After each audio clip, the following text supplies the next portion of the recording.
majority of the playoffs and the regular season too, after people have finally accepted the fact that you cannot let certain players get their hands on this hero. Exactly. But it's way more than that, Rocker. We saw just how well the hero synergies were for Liquid and this lineup. And who else did play the Harith in that game? Of course, your MVP is going to be Oheb for that Harith. Really insane movements. Again, 12-0-6. They tried to Radiant Armor their way through it, figured out, but it was just not enough. Especially in that last part where we thought Yue got to fly away to safety, but no, there was enough damage from a single, was that a single vision that came in from Oheb just to take him down. And this guy felt as if he had no struggles whatsoever from the laning phase all the way to the team fights. It was just, everything was on his terms. Like, if he wanted to use the Zaman Force, he had all the freedom to do so. He was never forced to use it just to get out, just to fight back defensively. And Liquid were so effective in ensuring that he was able to do his job. Yeah, overall, it feels like it's because of that super beefy front line, the big beefy boys, the big right beefy. in front of you. Look at the front. It's Carlteasy on the Baksha. It's Sanford on, even Sanford's on a Trizzler, for Christ's sake. Yeah. With JP on the Gatot already. How do you go wrong with that front line? All you got to do is balance out your DPS from the back, and you should be golden. And that's exactly what we saw here, being done by Oheb as well as Sanji. Yeah, I'm still not over that. The beefy big beefy boys. Thank you so much for that, Redmar Santa Cruz. We thank you so much for that beautiful line, because that's exactly what we saw from Liquid. Every single time, Demon Kite even wanted to just walk up front, approach and actually scout the area, because I think he's the guy who does that best alongside Edward. There could be a quick and immediate turn from Liquid to just answer back, or like pour all of their resources on Demon Kite, because I feel like the way that things turned, and for the longest time there was a more than at least 5k gold lead that existed between these two teams, and being this very damage heavy, team fight heavy lineup that they are, it's such an easy task for them if they wanted to commit, because they have countless ways of just stopping people from running away, the real world being one of those major ways that they always stop Aurora from getting to escape. Yeah, and the ways that they're also stopping Aurora from getting those kills. You saw earlier Dominkite basically trying to snipe out Sanji, going into his face, and then being blocked by Carlteasy, being blocked by JP. Yeah. Amazing play, honestly, and that scored them. That cemented that game for Team Liquid Philippines. Although, mind you, it was a long game. 22 minutes and 4 seconds on the clock. There were a lot of times where Liquid just wanted to end it. It was very obvious that they wanted to end it, but either Aurora found a decent trade in terms of kills. They were able to take, I think one time it was Sanji who they were able to find. I think they traded Edward or Light for that, something like that, right? So they had like really good clapbacks. So that stopped Liquid from just trying to commit any further into that, because it was very risky in itself against this lineup who I think, in a way, you could also consider to have a lot of beefy front lines and dives, because I think Edward was always trying to go in. He kept going in. He kept using the bravest fighter in. It's just unfortunate that Liquid don't feel the least bit rattled about him doing that, because Sanji can just always pop the real world. He'll have extra shields. Oheb could just use the Zaman Force. He could reposition away. And you don't fight inside the Zaman Force. You don't. Yeah, you Nowhere. just don't. Even the real world, you don't fight inside the real world ventilation. That's true. And you can't even jump on Sanford, JP, nor Carl, because they don't care. They had a lot of land-based stuff. They had shielding. I mean, Oheb also shields himself. Yes. You know, Eve also shields herself. So at this point, what do you actually do if you're Demon Kite? You're kind of stuck between a rock and shielded people. Yeah. So what's the plan you're gonna be? The plan was to try to buy some time, get Dominkite into a good position, but Oheb was just leaps and bounds ahead of him already. Mind you, it was the Fredrin that they decided to first pick. That was first pick. That was the priority for Aurora in this draft. Exactly. So they wanted to play around that. They wanted to actually go for this utility lineup, but they probably didn't see this coming. Like, yeah. I don't know. I think the Harith's been gone for a bit too long that maybe not even Aurora were aware that it was actually available. Like, we as an forgot option. that it's a thing. Yeah, I'm glad I actually just out of the blue suddenly recalled that. Yeah, the Doming double is something they should pay attention to, especially if he gets the Harith. But he's not gonna get the Harith, right? That's absolutely. And then the Harith was open. But the thing is, they had the option. The option, to do that. yes. They first picked the Frederick. Now, why they did that, I will have to really double check. Sometimes it's basically denying Carl Tizzy that Frederick. He is the Frederick man. I think it's the second most used hero of all time, maybe.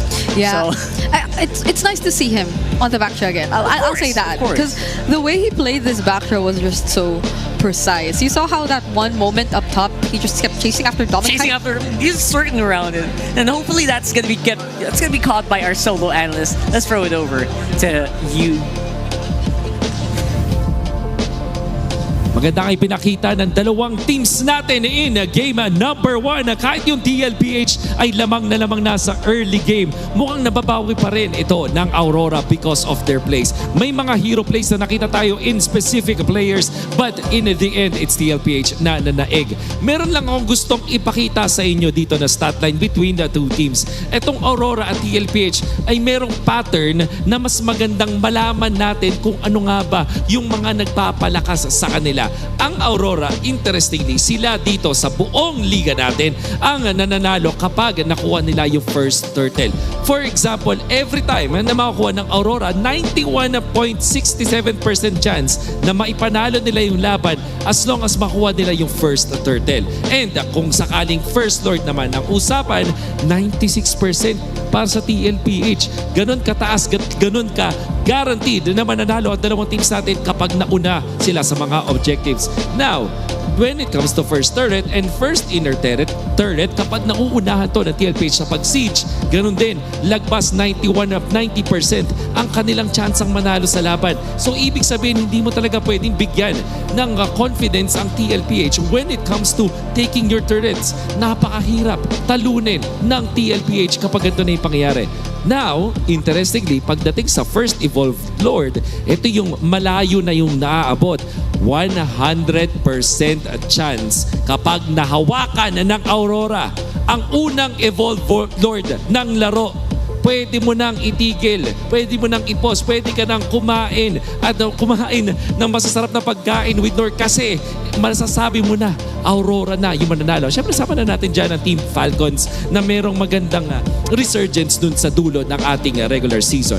Ito yung mga stats na napaka-importanting bantayan sa mga teams. Kaya naman laging sinasama sa keys to victory natin na wag pa-earlyhin ang Aurora, wag pa-earlyhin ang TLPH. Ganun ang nangyayari. Nakukuha nila ang guaranteed na mga pagkakapanalo. Dahil nga naman sa mga nalalaman nating panibagong kaalaman sa dalawang teams natin, masarap talaga ang panalo. Sa sarap panalo with Nor, masarap din ang magkaroon ng bagong kaalaman. This is The More You Nor. And hopefully ay meron tayong bagong natutunan yan. Abangan natin sa dalawang teams na to. Sino nga ba ang makakauna?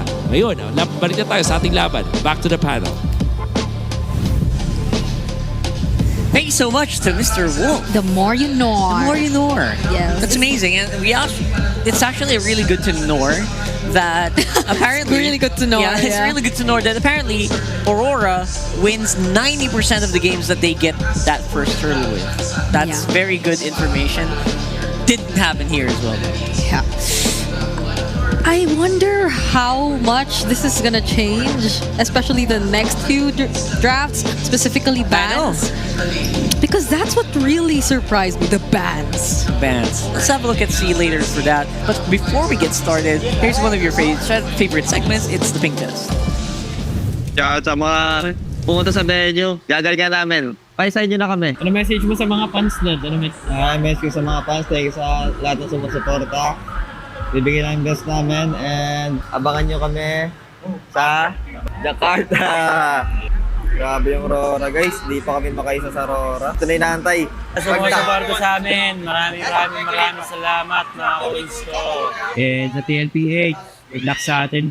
Sana makahula. And kita sa M7 guys. The final match is gonna be OHEM versus Dominic Kite, MG World Champion. Thank you, Chick. EWC 2025 Champion versus Smiling Demon versus the GOAT. Daddy JB. And then Mr. Consistent himself, Edward versus the Apex Predator, Sanford. Message ko sa mga supporter ng Aurora, maraming salamat sa inyo.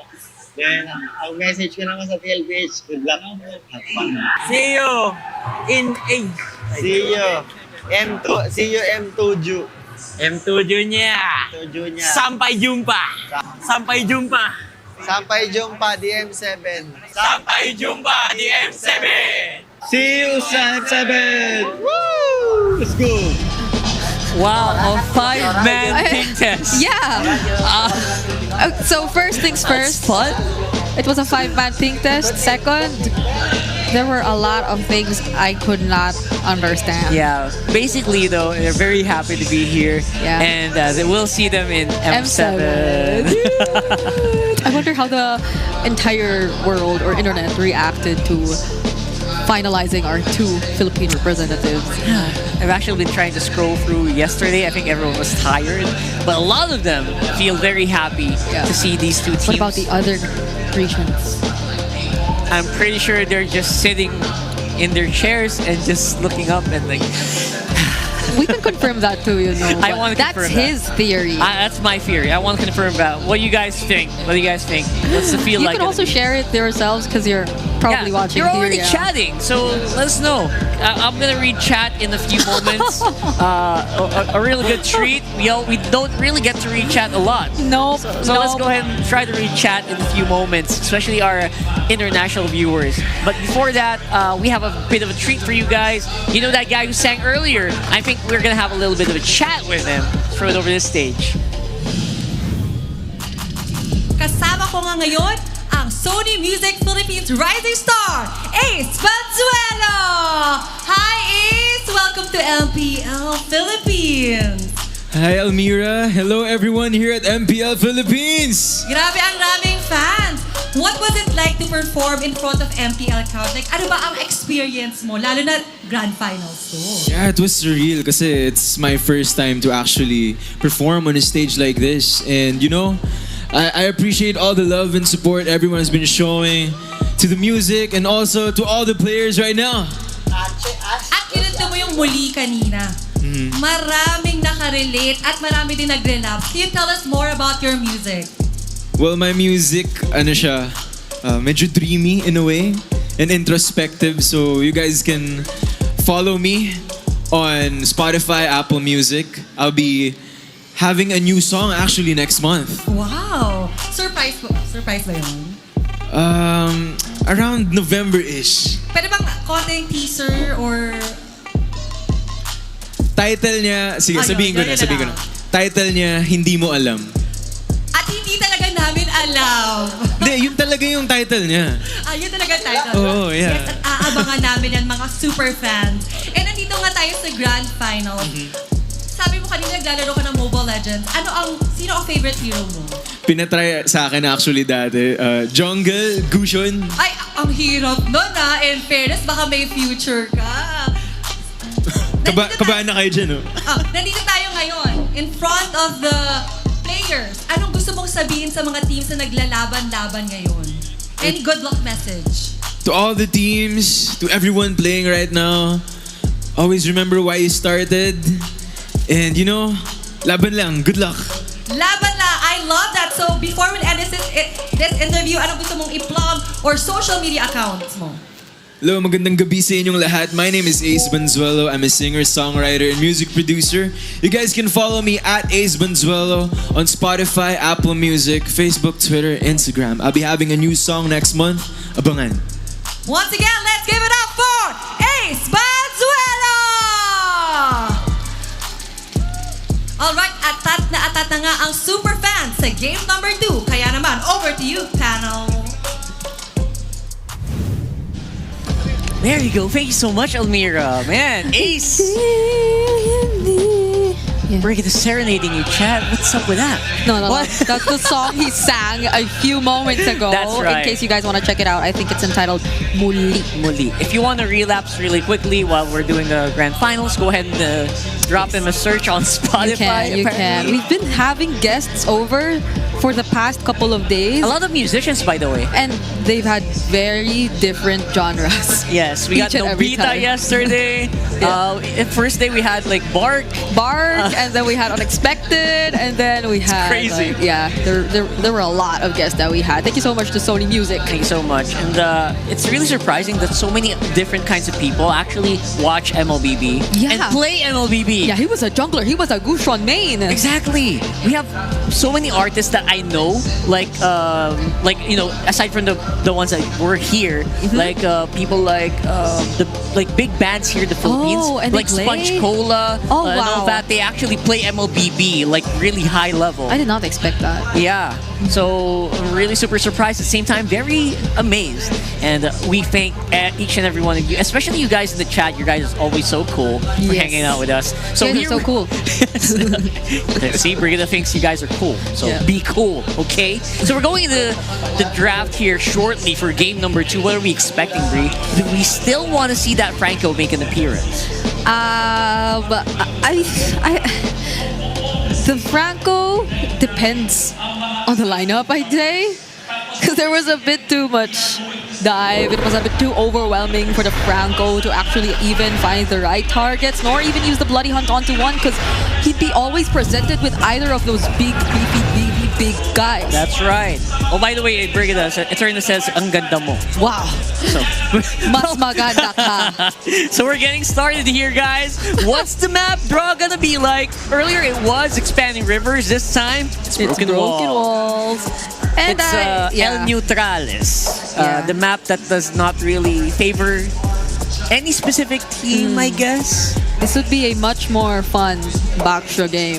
Why do you think so? Why do you think so? No, if he had the Baksha again earlier, It has so walls. many places to roll. Yeah, so there's so many places to go. But the Baksha's banned, actually, just as he mentioned it.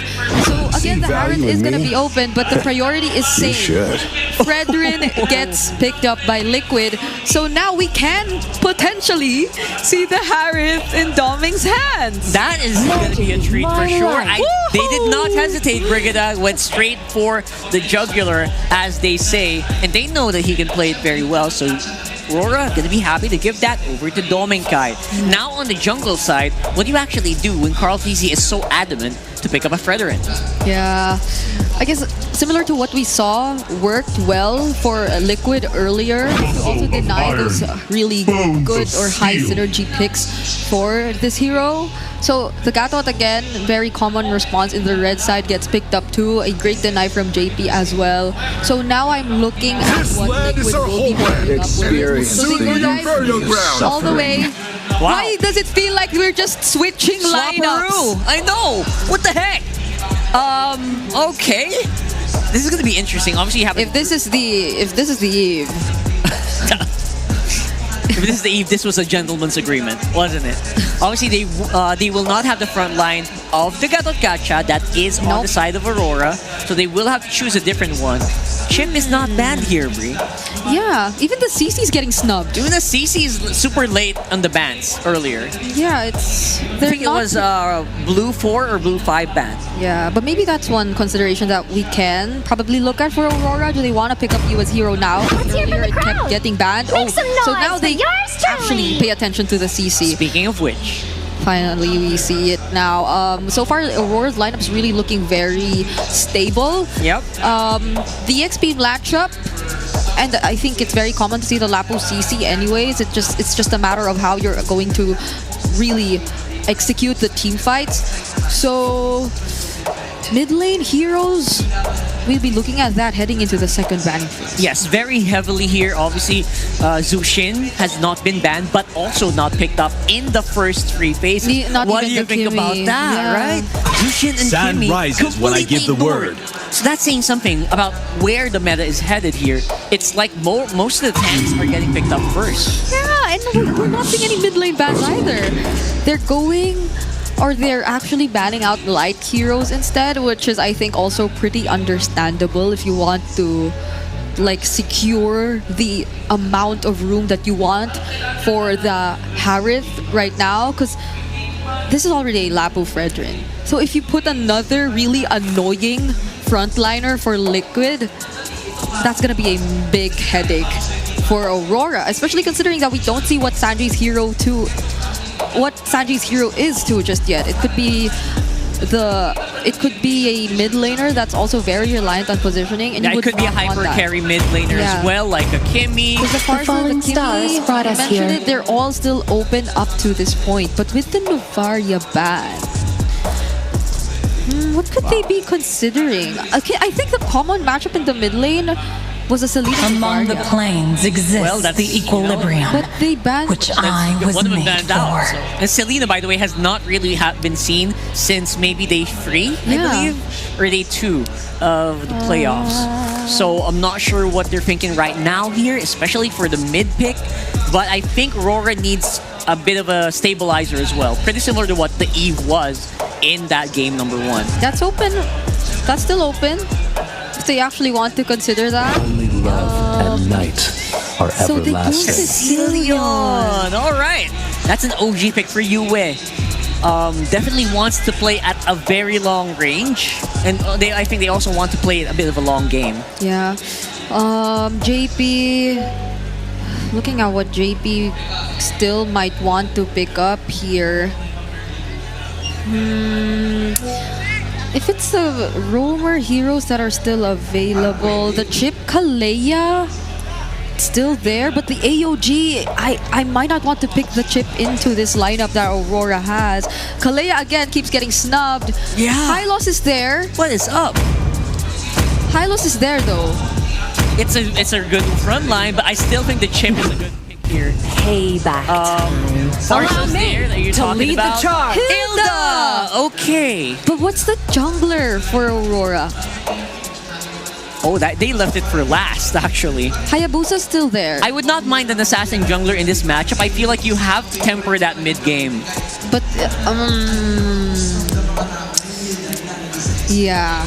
Yeah, Maybe- Baksh is not an option at the same time, so we are looking for a possible assassin for me. I might not be a lane, man. I cannot believe my ears and my eyes. Wow, welcome back, Mr. What? Barrett. Okay. I would have not expected this to actually come through. What?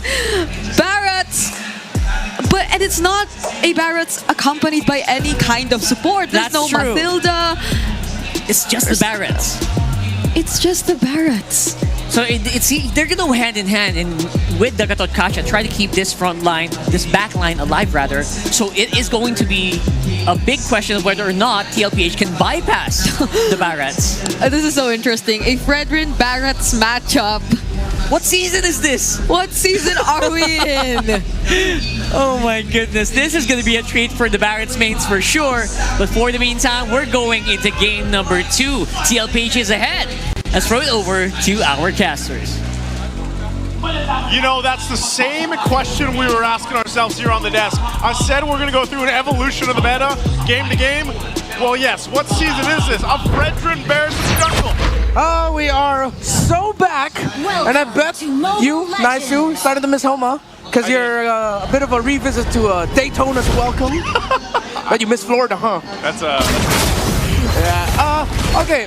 Well, behind the scenes, we were saying, okay, this has to be like a tie, or maybe even an alpha. I like the Barretts, but this means that RORA are playing around their magic damage. They're playing around the Sicilian and the Harith, which it makes a lot of sense that they'll both be getting the discounts so that they can get their items quicker.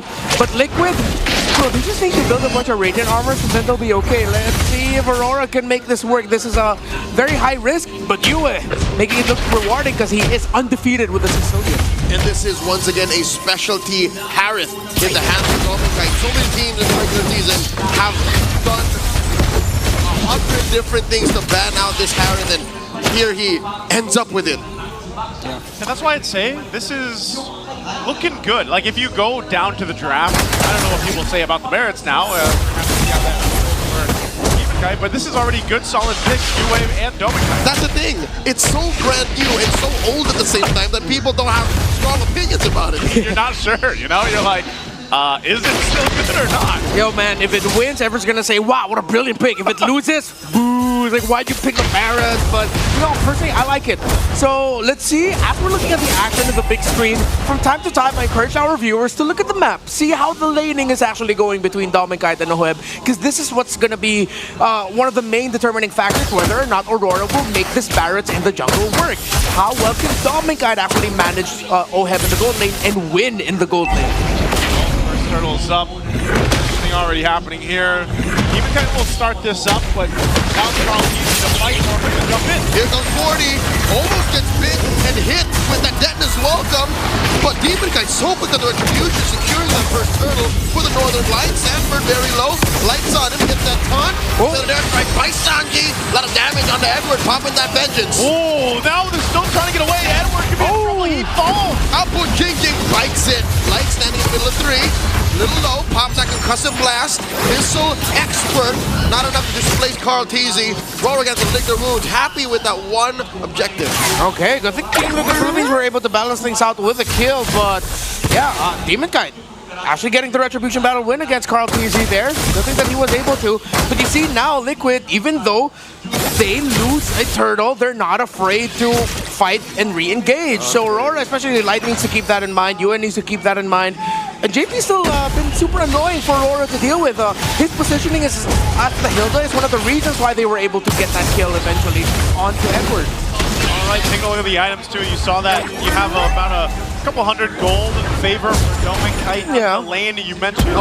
Keep an eye on that. Now, look at this. Yeah. Again, there's the pressure you were talking about. Yeah, up top, Oheb got pushed back into the tower, and Dominicite was actually recall spamming in front of him, so we weren't able to see that in the big screen. But again, I encourage y'all, look at the map from time to time.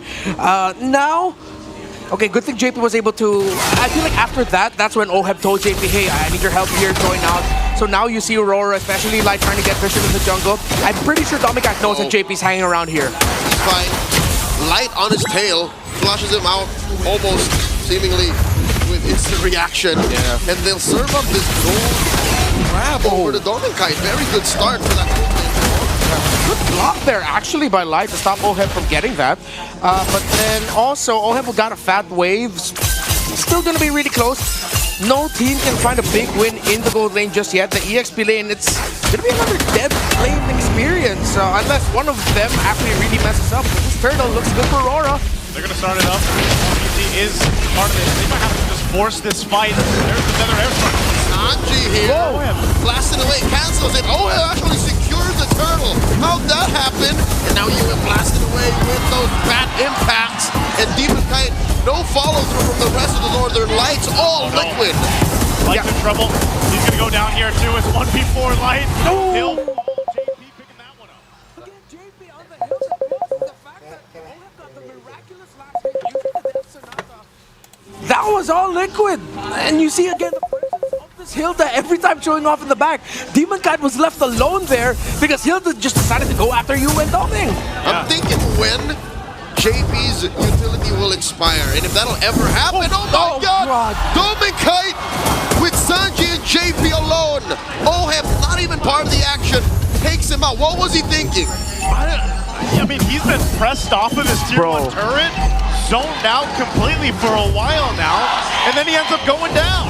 JP's locked in. JP is so locked in right now. So are everyone else on the side of Liquid. Massive bleed. Now he's the one flexing. This Hilda, again, dude, there's so many problems every team fight. It seems like, yeah, they're looking around the objective, but Yua's always getting left behind. There needs to be a fix in the comms. Watch out for the Hilda first. Accept that maybe going all in, making sure getting the turtle won't be the right play. Slowly go for heroes. Lane, Edward, on the vengeance. Razor's Wrath, not enough to take him down. He's alright. Again, a dead lane, and this is, weirdly enough, good news for Aurora. If at least one of your lanes isn't getting beat down, you have time to build up Yue. And in my humble opinion, I think Yue is more of a power player now than he was in Game 1. So at least if Aurora can extend this to past the 16, 18-minute mark, they should be in a better shape compared to Game 1. Yeah, we've seen that facility in the hands of Yue before. It'll be quite deadly, especially in the late game now, leading into this next objective, Turtles. They can't let that Turtle be secured by Oheb again. I don't know if that was the Destinata or the Rhapsody that got it, but Carl Teasley's setting this one up. That is Dennis welcome. Throw in Sanford over into that wall. The Salmon Force by Dominic Kite. 40 balls, serving up a kill to Yue. JP gonna be up next. Sanji under his back. AOG by Light cancels it. Sanji with the flicker. Razor's Wrath taking Dominic Kite down. Carl? Down goes JP. Edward taking care of business. A good fight for Aurora. Edwards jumping back up on the top side. He keeps Oheb out, but a good fight there. Jinjing has had it. Yeah, perfect team fight split. Of course, Edward not giving up on the kill meant that they get a little bit more resources. Carl Teasy, a little shaky there. It looked like he would have gotten punished big time by Aurora, but Sanji eventually came back to back him up. So now Aurora can continue playing around that idea. See, they were going slowly, just a little bit for the heroes. Demon Cat was able to get that bite down onto Sanford. And then if they can continue to make sure that Sanford's the one taking the brunt of the damage initially, then they should be okay. Sanford has been doing well to keep Edward down, but Edward rotates out. And I think that's a small victory for Aurora. That bottom lane, that expedite can take care of itself. Yeah. Now we're going into Dom and Kite is ready. And I'm hoping that's where Aurora is right now, because if you're waiting for US still, that's about 6-7 minutes out from now. Like, that is a non-starter if you want to fight now for this first war. At least in that case that UA got a kill out of that, you know, kind of help him scale up a little bit quicker here. They did go ahead and do that lane swap. Dom and Kite down on this bottom side, trying to press this in. But he's going to have a whole lot to deal with, so can't exactly push the lane in, or push that turret down, and they're going to lead into this next floor when it does come up. So it's up to Aurora to kind of decide on how they want to play this out. Yep, Sanji is staying way back. He's actually floating around the orange side buff of Aurora. I think he's providing space for Oheb, but Sanford's in trouble. Right with a conceal, forcing Sanford out of defensive range. That's the first turret for Aurora. I guess I said they want to decide what to do. They got the turret. Yeah, I think that was the info. The fact that Sanji got into the orange buff without any vision at all, I think Liquid decided to just call, hey, I think all of them are just down there already in the lower portion of the map. So good thing Sanford was able to get away in time. And when you're going to look at Barrett's and the Lapu Lapu, you're waiting for the timing of the Brave Spider, the Raging Slashes, the CC immunity, a little bit of the Lapu Lapu should help avoid the initial wait. Oh, this is a fight. They're breaking out. Carl Deasy, the Vanguard for Liquid. It's a non-starter. Aurora has to let go. They have to reconsider their options here. I was kind of surprised too that they were so up front, especially with Dome and Kite leaving the charge still going. Reset here, but now Edwards be in trouble. My God, Edwards got 3 on him. The dead is welcome. Throw him to the wall. The vengeance. The swiping away Sanji with the salvos. And Carl Teasy survives. Light falls into the back line. 40 against 3. Aurora can't fight with this front line wrecking lineup. Liquid, they woke up good today. The positioning of Sansan, the vengeance came in actually perfectly for Edward. I thought they'd be able to get them punished, but the fact that Sanji, right at the very furthest edge of his feathered airstrike, still got the kill onto Edward. And then eventually Sanford coming through, readjusting so that the other members of Aurora can clap back. This is why we were a little bit skeptical towards the Barracks. It was good, but still with a healthy hint of skepticism. Now we look at the items. On the way to the Dominance Ice for the Lapu Lapu. Already up to the Malefic Roar for the Granger. Still very far away from the Holy Crystal for Dominkite's Harith. And that's the item that they need right now. It's crazy how it fell apart so fast for Dominkite. You know, he was winning that lane against Oheb, and then all of a sudden he's down in, what, 2,000 gold. It's that bad. Yeah. It's that bad. He's got to go heal back up. I don't know, he's having a good time. When it comes to big fights, RORA just doesn't have enough utility. I don't know how Liquid's making this work, because you look at their lineup, the only real AoE CC they have is Sanford and Carl DZ. JP makes it look like he has it, but he's using damage as a threat to make up for that. Oh, conceal? JP looking to go hunting, jumps onto Yue, forcing that Bat's Beast. They take care of the Lord, and in comes Carl DZ. Feathered airstrike by Sanji. Surgical approach to taking that tier 2. Yeah. The fact that JP changed the trajectory of his walk, he used a second skill, I believe, on the minion, making it look like where Yue brought down his Bat's Claws, actually, the Sanguine Claws, would have caught JP. But JP was like, nope, I knew you know that I think I'm going there, so I'm going to go this way instead. Setting up with a feathered airstrike for Sanji, stopping any responses from RORA. They're playing around with the utility that they have very well for TLPH. They find themselves now with a good lead. 6k up, they're going to put pressure on the purple, and they got it as well. So Demon Kite, no buff here.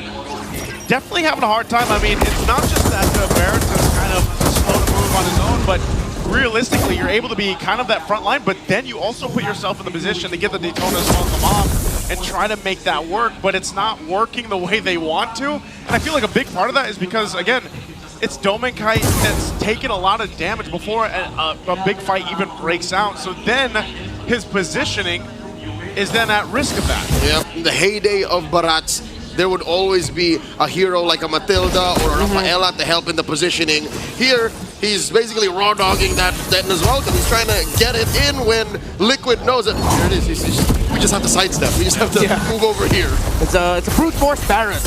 The fact that you have to revitalize on the God of Kacha, theoretically, if everyone's just all clumped up, it'll work well for him. But wait, whoa. See, even this they can't deal with. A Brazen's Wrath right in your face. In comes 40. Sanji with the feathered airstrike, forcing his Alpha Force away from Demon Kite. Dominic too, but he's down. And these three members of Liquid are running through him. Down goes Light. Down goes Demon Kite. And there's nothing RORA can do. TLPH saw the window and they took it. And they're already in the base, not even taking down the inhibitor. This is a straight-on stampede. Edward, the only one left, push out of his own base. This is miserable. Oh, they're quite low. They'll clear out the minions. Edward, though, you gonna fight? Edward, why? Not gonna survive against 5, not like this. He bought enough time, though. The turret still stands. But the Lord is up, so they'll reset. They'll make their way for the Lord. A lot of questionable decisions for the side of RORA. I know for them it's like, yay, cool, we got Carl TZ, but there's a massive deficit for you. If Carl TZ shows himself in the map like that, there's always at least gonna be 1 or 2 members of Liquid nearby ready to swoop in. Bro, that's a Fredrin. He can take that damage. Questionable for RORA. He wants to take that damage. Yeah. And in the wake of that stumble, again, a wipeout. RORA see another Lord go over to Liquid. As I'd say, you see the value in him. That's what Fredrin is. And with this, the Lord is secured. They'll get ready to go ahead and take down some of these base turrets of RORA's. Again, the lead has ballooned to 10,000. And honestly, RORA has not had an answer for anything so far through this game. Even when you look at, okay, what's the late game insurance policy? Is it Yue isn't there. I mean, he's got what, 2 items he's working on next. Doming finally gets his Holy Crystal, man. So they should be able to at least clear the waves bet.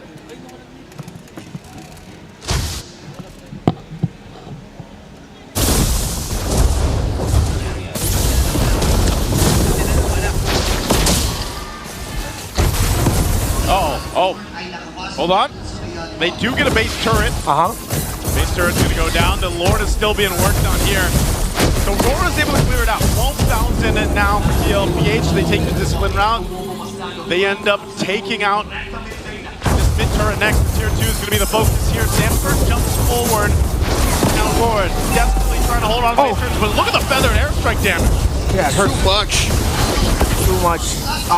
RORA now have to pull a miracle, and at this point, Liquid, a night and day performance from what we saw from the last time we saw Liquid and RORA go up against each other. Remember, going into this, Liquid has not beaten Aurora in a series. Now 2 games in the best of 7 grand finals, they are just dominating RORA. Demon Kite gets taunted here. Energy eruption working out. Over to you, Sanji gets blasted. Pro Caldy's gonna be up next. Dennis welcome thrown into the wall. Looking light from the back line. Edward too. The vengeance pop. The AOG catches OM. In comes Edward. Down goes Carl Teasy. Where did this come from? JP gonna chase down by Edward. Down goes Demon Kite. Demon Kite looking to serve vengeance for his fallen brother. Edward hunting JP down. Broken wall working out for him. 3 for 1. Oheb, former brothers, agents, now turned rivals. Oheb wins. And a back and forth. And it erupts here in the arena, but RORA might have found a little bit of life in that exchange. 100%. I'm not completely sure if it was the missile expert that brought Sanji in a very weird spot. Didn't expect that. Did not expect. He was not supposed to be there that close. Light and Edward came in perfectly for the gank, but they could not get Oheb comfortably. JP was spacing out very well for Oheb, but then Oheb eventually got that kill onto Edward after the clapback. Liquid now, I think that was a warning shot. Aurora are definitely back in this, while Liquid still hold a comfortable lead. Remember, there is already a Holy Crystal on that Harith for Dominkite. So it looks like TLPH will still respect what RORA is able to do. They'll let Demon Kite go ahead and start that Lord. They're fighting for position here. Look at JP's positioning though. Keep an eye on him. Lord less than half health. The Feather Airstrike comes down. Silent Force by Dominkite. He's got Sanford trained on him. Dominkite very low. Down goes Edward. Oh, it gets another. Carl Teasy taking out the equation. Light served up a kill. 40. Very low. Oheb. Immortality. Oheb wailing away. Dominkite, Yue and Demon Kite cutting their losses. No retribution for Liquid. It's on the gold laners now. And I think Carl Teasy needs to understand, like, with the damage already on that Harith, he can't be like the main front guy. But I think Liquid decided to commit that turn. They decided to go call for the hero instead. And now you see some very classic echo shenanigans of where Sanji is right now, very deep in. My question is, how long is he gonna hold that bush? Because the last time we saw something like this, it was held for like, what, 4 or 5 minutes all those years ago. Yeah, and not only that, but Leo mentioned this earlier on. He's backing? Especially with UA on the Sicilian here, he's going to need plenty of time. Well, look at this, 313 stacks. Ooh.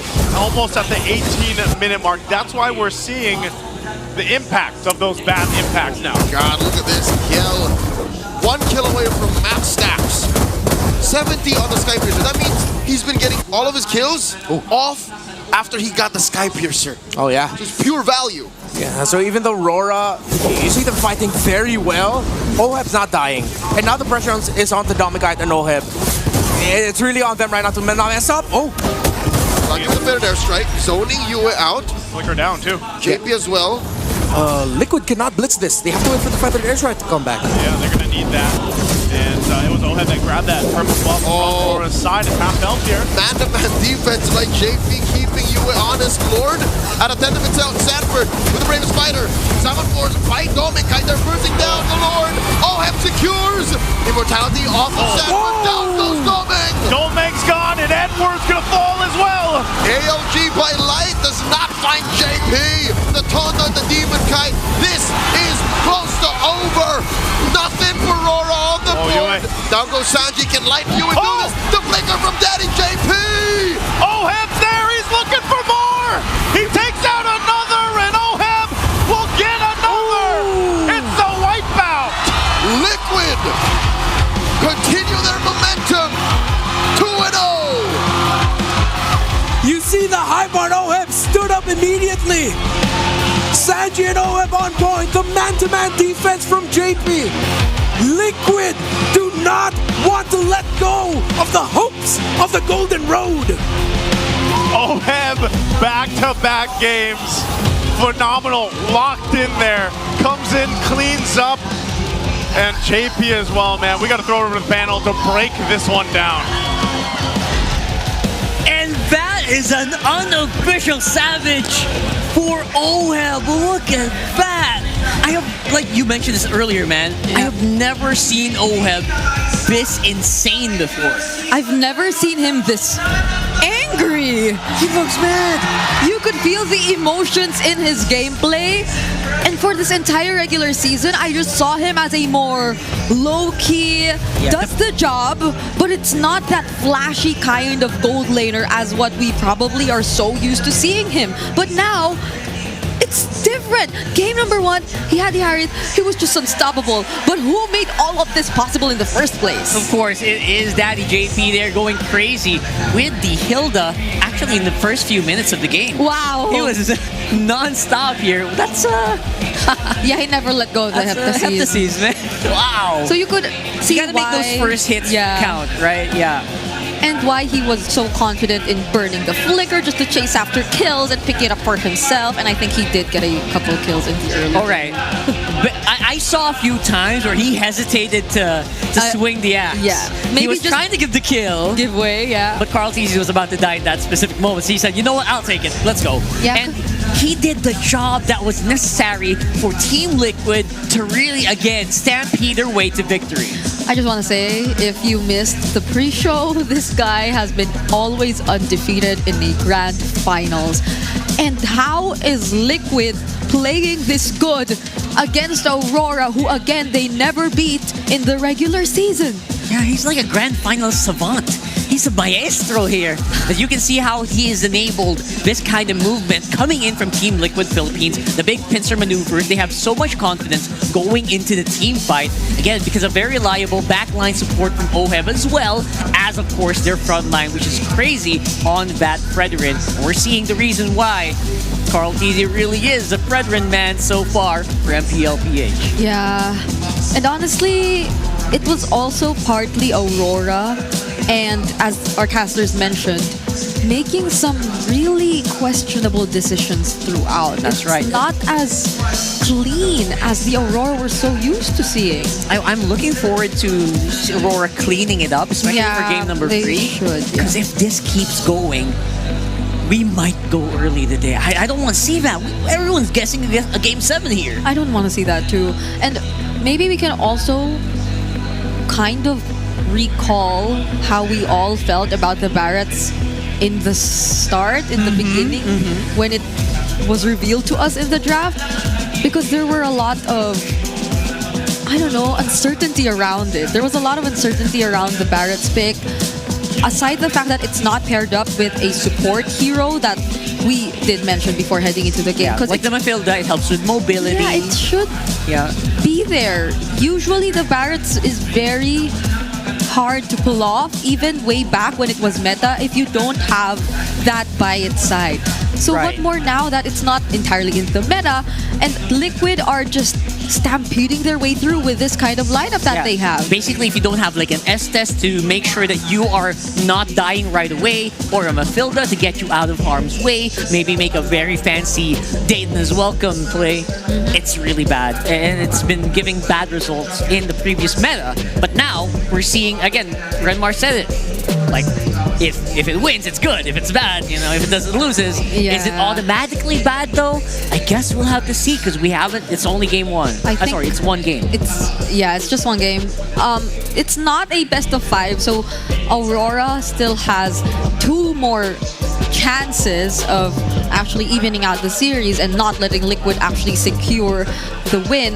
But yeah, maybe it was a bit too apparent that they clearly tried to play too much for Yue and Domingkite here, even when there were no other options for utility jungler, or for meta utility junglers left. So maybe they really settled with that idea, and I don't think it's that bad, because Barretts, it's like something very similar to the Predrin in a sense. Yeah, you know what? We saw some pretty fancy maneuvers earlier in the mid game where we said, you know what? Oh, RORA, what are you doing? Yeah. Right? Maybe they could pull something off. But that's it. They weren't able to. Yeah, it was just a one-off, apparently. I thought they could kind of momentum their way out of that one, but apparently that did not happen. So far, that was a 19-minute game, which we expected would be very good for the Sicilian, which it did, to some extent. The Sicilian did hurt. But once your enemies start jumping onto you, the range of the Sicilian and what it can do kind of just diminishes. That dude, I think they got really outranged in this game. The Farsa and the Granger plus the Skypiercer stacks plus the amount of damage they already got because they were very much ahead in terms of gold was too much for Aurora to handle. That even if Demon Kite and Light tried to put themselves up front, they couldn't tank it, or Liquid don't care. They will just try to bypass or just try throwing out their resources onto either Yue or Demon Kite. They'll be the ones looking for them instead. Like, they know that Demon Kite nor Light won't pose that big of a threat. So what's stopping them from playing so aggressively? And even Sanji, we saw him holding some very rare or unusual bushes. It was even mentioned by the casters that it reminds us of a same or a similar play years ago where 5 minutes that person just stayed in that bush. Well, Sanji didn't do that, but not 5 minutes, but it's the same effect, right? Yeah, you get the point. It's so aggressive from Liquid. Aggressive, which is again their signature coming into this one. Oheb is the BPI rich guy with 878 GPM. He went loco in this one, folks. He went loco in the past 2 games. In past 2 games, honestly. And then this one, I was saying maybe part of it is also, you know, he is facing off against one of his brothers, one of his favorite teammates, Edward. We saw that earlier when Edward was going insane on the bottom side. It's so poetic. It was Oheb who shut that down. Yeah, we were all screaming, "Oh, it's Edward and Oheb up against each other down bottom" when they actually had that team fight. But my heart. Those were just one of the many encounters they had so far in the past 2 games. But it's so unfortunate that we don't get to see Aurora play their game just yet. Yeah, I don't think this is Aurora's game. This is not. They're much more cleaner than this. I know. So I'm wondering what needs to happen here, and maybe they'll get a little bit more of an idea of what needs to happen here. Maybe it's Yue. I would like to see Yue back on the Kimi, at least for 1 game. Yeah. Just to bring back that savage feel that we saw in the regular season for him. I also think this was a Sicilian's first loss. It is, I think so. Because every time they bring out the Sicilian, it's either a do or die, it's either I don't know, they choked out you as other options kind of situation, but he pulls it off either way. But this was different. It wasn't a last pick Sicilian, it was I think a first phase Sicilian. Yeah, very early. I think second, the red 2, I think that was red 2. Yeah, but even then, it didn't work.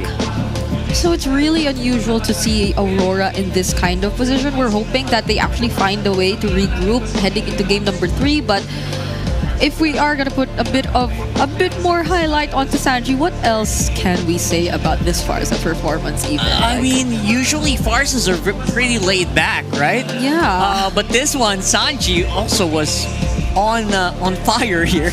There's just no other way to say it. Yeah. He was crazy. He went also very aggressive. Even against a Gatot, a CC.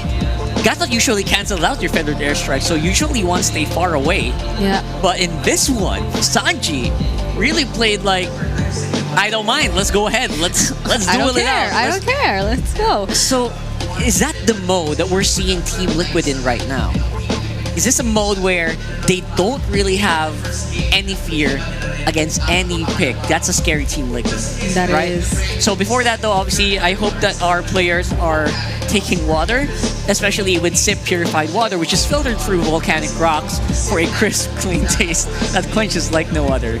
Alis uhaw, sip na. Nice segue, isn't it? I really thought about Maybe we should translate Alis uhaw in a bit, but also, just so you guys know, if you have no funds to shell out for air conditioning units that will only use once, worry not, because Arctic Aircon Rental has a wide range of packages that will surely fit your budget. Yeah, be it an outdoor function or an outdoor affair. Sorry, an indoor function or outdoor affair. I mixed those two up, I'm sorry. Arctic or Aircon actually rental is here to make your events cool and fuss-free while keeping your guests comfy.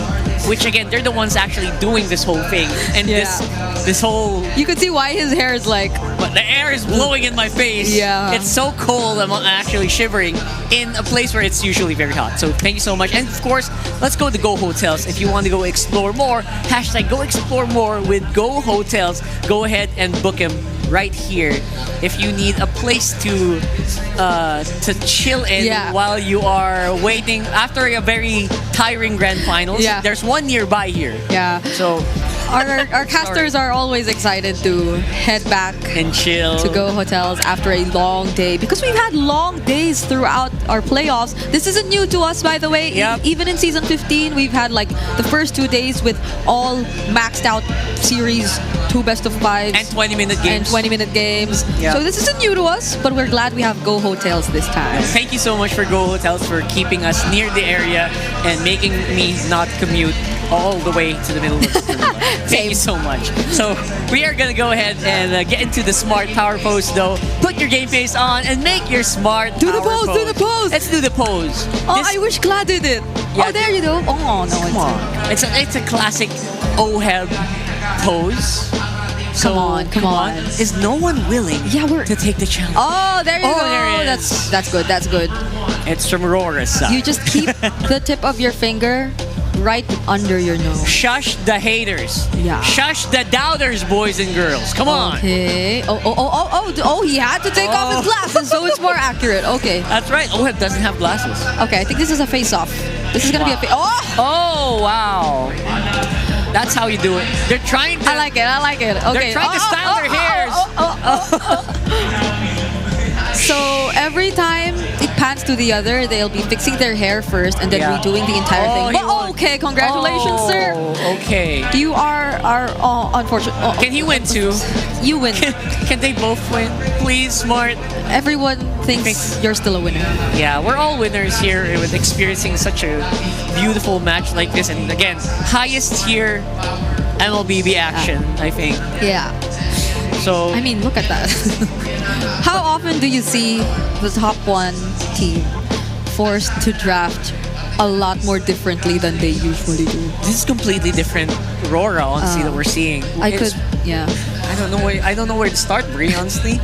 I could feel how Coach RC is also like really mad. Yeah. So he said it, right? He said it yesterday. Yesterday, and in another interview that he blames himself. I think for game 1. Yeah. Sorry, for day 1. Day 1. Where they lost. Yeah, they lost their match against Falcons before their rematch during day 1 of the play-ins, and he says he blames himself because he wasn't there, or like he wasn't able to help because again he had to recover. Yeah. So now look at him. Look at Coach RC now. He's on fire. And for Aurora, I feel like, come on, we need... Should we go back to basics here? Like master the basics? I hope so. I hope so. Is that the call? Come on, we need something like that to happen because right now it feels like we are hemorrhaging wins. We're hemorrhaging gold here for the Aurora side. Yeah. Fundamentals were always what we were looking forward to see in Aurora's playstyle, and how clean their execution is of these fundamentals. Yeah. They're a team you always want to look forward to seeing or to look up to when you want to like double check on how you're doing your fundamentals. They're like the baseline. They're the baseline. Yeah. And it's a bit too clean. It's unbelievably clean. So now I feel like everyone's really confused as to what's happening. What's going on, man? What's going on?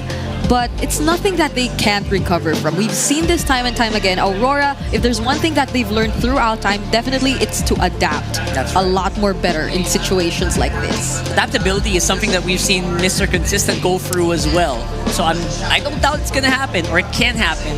The question is when. But before that, let's roll it over to an M7 Spotlight video with Kyrie. Me and the team are doing good in scrims and practice, and hopefully we can play the same in the tournament. Don't forget to support us and watch us guys on this upcoming playoffs, and hopefully we can qualify for M7 and see you there. Aw, thank you, Kyrie. Did you hear the squeals in the arena? I think some people are fainting after seeing Kyrie there. But yeah, I'm kidding. No, they're not. But they're close to. I heard so many screams and squeals, and Kyrie looks good. Yeah. His hair is pretty good. I can't even recall the last time I heard him speak in Filipino. Anymore. We miss you, okay. Kyrie. We miss you, brother. And here's a golden Sammy we're talking about here. They're looking for that back-to-back championship. Season 15, Season 16, can it happen? They already won MSC. They already won Season 15. If they win Season 16, M7 is the only one missing. Oh my goodness. It was something that we once thought was so impossible. It feels like a fever dream. Yeah, just because of how competitive every single season develops into, and like even when you step foot into Worlds, there are just other regions constantly stepping up too. Exactly, not just the season, not just Philippines, right? It all over the world. In Indonesia right now, Onyx feels unstoppable. Onyx feels very strong. SRG all the way in Malaysia. Also, I think they're undefeated so far in the season. Yeah. So what is up? Everyone in the chat knows this, especially our international viewers. They're the one who loves watching the other regions as well. Everyone's going crazy right now, and the Golden Road feels impossible. But TLPH is starting to do it. Yeah, we have Liquid. So there's two things that Liquid might actually accomplish if they do secure the championship for this season. For now, it's being the third team to get a back-to-back, and it's being one step closer to finally achieving the Golden Road. But speaking of close, Bree, can anyone be more close than these two? Edward and Ohem. It's really spine-tingling seeing them together in so many pictures, especially in these ones in the background when they're so young. Yeah. Look at these baby faces right there. Look at their face masks. Oh, and look at their hairstyles. Look at their hairstyles evolving throughout the years as Look well. at their headbands. Look at their jerseys. We've seen all versions of it where they were in a single team. So if you were to throw back to, I think, a lot of people's favorite era, the Age of the Crown. Yeah. So I think it's a very iconic duo that you're seeing too, in both Edward and Oheb. So sometimes when you think about it, it's a bit too unreal it's been so long since we last saw them play together. And it's now even more unreal to see them beating each other up on the stage. Not literally, but in the game. You know what I mean, guys? Come on. Yeah, of course. What else could we mean? It's just so poetic. At the same time, it really just hits at your heartstrings, man. But for that matchup that we are looking for the longest time, Demon Kite, Carl Teasy, I gotta say, the stats are really skewing towards the face of MLBB, at least in this specific one. Yeah, I think also up there you could put Zaida. Oh, definitely. Yeah. I agree, Brie. If not, I think he has first for some of these, or no, I think it's majority in Carl's hands too. Like Carl, maybe you could say because he's played a lot more games. I think that's almost double the games that Demon Kite played in the playoffs. But also, it's something. It's one thing to be this consistent in all of these games. And across all of these stats as well, like DPM, average kills, GPM, you're getting ahead of most of the junglers. It's scary to think that Carl TC is doing this as well, with mostly utility. Mostly utility. So it's insane. At the same time, it's also kind of maybe painting a picture of what our metagame in the jungle currently looks like. It's great though that both of these junglers we're seeing in our screen or in front of our screens are junglers who can work with either of the two jungle types that exist now, or that you most probably have to familiarize yourself with, so you could really play the current meta game, because you can't be restricted.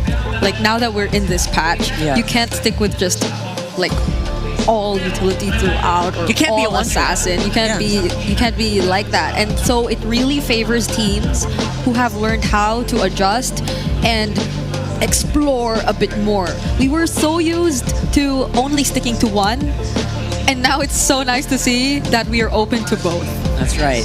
And at the same time, we've also seen teams who have failed to adapt to what the meta is in the jungle, that they've already faltered. They've already fallen here in the MPL Philippines Season 16 playoffs. So either way, I still want to see that Fredrin contested. I think you guys want Yes, of course. I know you guys want to see the Carl TC Lancelot. We're all in this together. Trust me, chat. We know. Yeah, so But now that I think about it, so, and the Hayabusa as well, right? Liquid's successful in first picking the Fredrin over the Harith. And isn't that like Doming's first or maybe even second loss? Probably. On the Harith this season? It's insane. It's one of his best heroes. It's one of Domenkite's best heroes, and it suffered that fate. It is scary to think what kind of strategizing that Team Liquid is doing right now behind the scenes to make sure that their best picks, that the best picks here for Aurora are basically getting nerfed. Okay, there probably is a lot going in the minds of MTB, Dexstar, and the whole Aurora. Yeah. Because we're heading into the draft very, very soon. I know you could see them right behind us. They're getting ready. And that's the first step if they want to even things out or catch up to Liquid standing currently in this finals, because they're just 2 more wins away. Can you believe that? I do not want to see a sweep. Please no. I do not. We booked our hotels for the long haul. We went to our Go hotels. We said, you know what? I feel like we're gonna be in for until later tonight. Yeah. So we're not gonna book. We're not gonna check out quite yet. I had a hard time going to sleep last night. So please, you're getting like overthinking. Going, Yeah, because I'm just so excited about all this. I'm expecting we'll go all the way, but everything was really comfortable, by the way. Oh yeah. But I've prepared myself mentally for a very long series. That's right. You've even bought like what do you call that? Where is it? Brigida. I brought a Where blanket. is your blanket? It's Brigida actually prepared the blanket. It's not. I didn't buy it though, but someone gave it. Someone gave it. So thank you. I would like to thank whoever gave me. That's right. This. Look at this. Where's Look at the this. head? I just want to say it looks cool. Whoever gave me this minion. Aside from their 1v1 playoffs history, by the way, where Demon Kite is all obviously a bit behind. Look at that. Look at Brigida's blanket. Look at this. Oh my goodness. The Demon Kite has been able to catch up in their matchup in season 14. Yeah, season 14. But it's just in season 14. That was a long time ago. Yeah. Demon Kite's always like losing. I was trying to look for a different term, but there's just no other way around it. There's no other way around it. This is what he like the stats show us. Carl TZ always gets the upper hand against Demon Kite, and it's always like a 1-3 or a 0-3 to make things a bit worse. Yes, so it's been a bit of a stomp for the most part for the Carl TZ. He's the face of MLBB for a reason. And I think that reason is very optimal, or very apparent here in Game 1 and Game 2 as well. If only you could put regular season records here too, but you can't. Can't we? These are just playoffs. Come on. These are just playoffs records. Yeah, these are playoffs. So that's why they're all favoring Carl. And how devastating is that going to be for Demon Kite if they meet the same fate? Again? Then maybe they need a duel or a rematch. Someone bought the Aurora thingy. Aurora thingy, the robe. Oh yeah, the robe. The robe. In the mountains. In the mountains. The robe in the mountains. The Zen. I'm not gonna say that on the podcast. Come on, dude. Look at the Immortal Cup. Man. Yeah, it's so nice. Oh my goodness, we're so close to seeing the next draft and Aurora back to first pick. Okay, they're on blue side. 76% win rate on that side for RORA here, or I think overall. And yeah, so get your blankets ready, I hope, which Brigida is doing right now off cam. She is very obsessed with this blanket. I am obsessed with this minion blanket. It's nice. It's a minion. So okay. So we are going in this one. It looks like a very tense moment, at least for Aurora. Look at the body language here for Team Liquid. They seem. I saw Carl TZ yonder a little bit. What? Not gonna lie. Don't. Not gonna lie.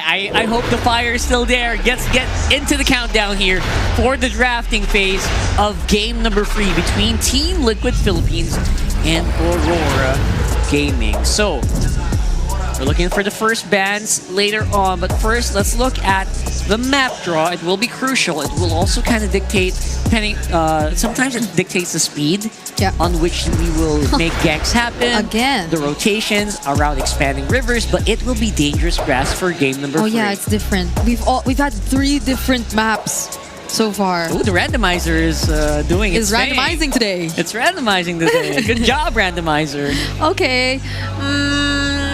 Why am I getting a feeling that they're not really taking out the Harith anymore?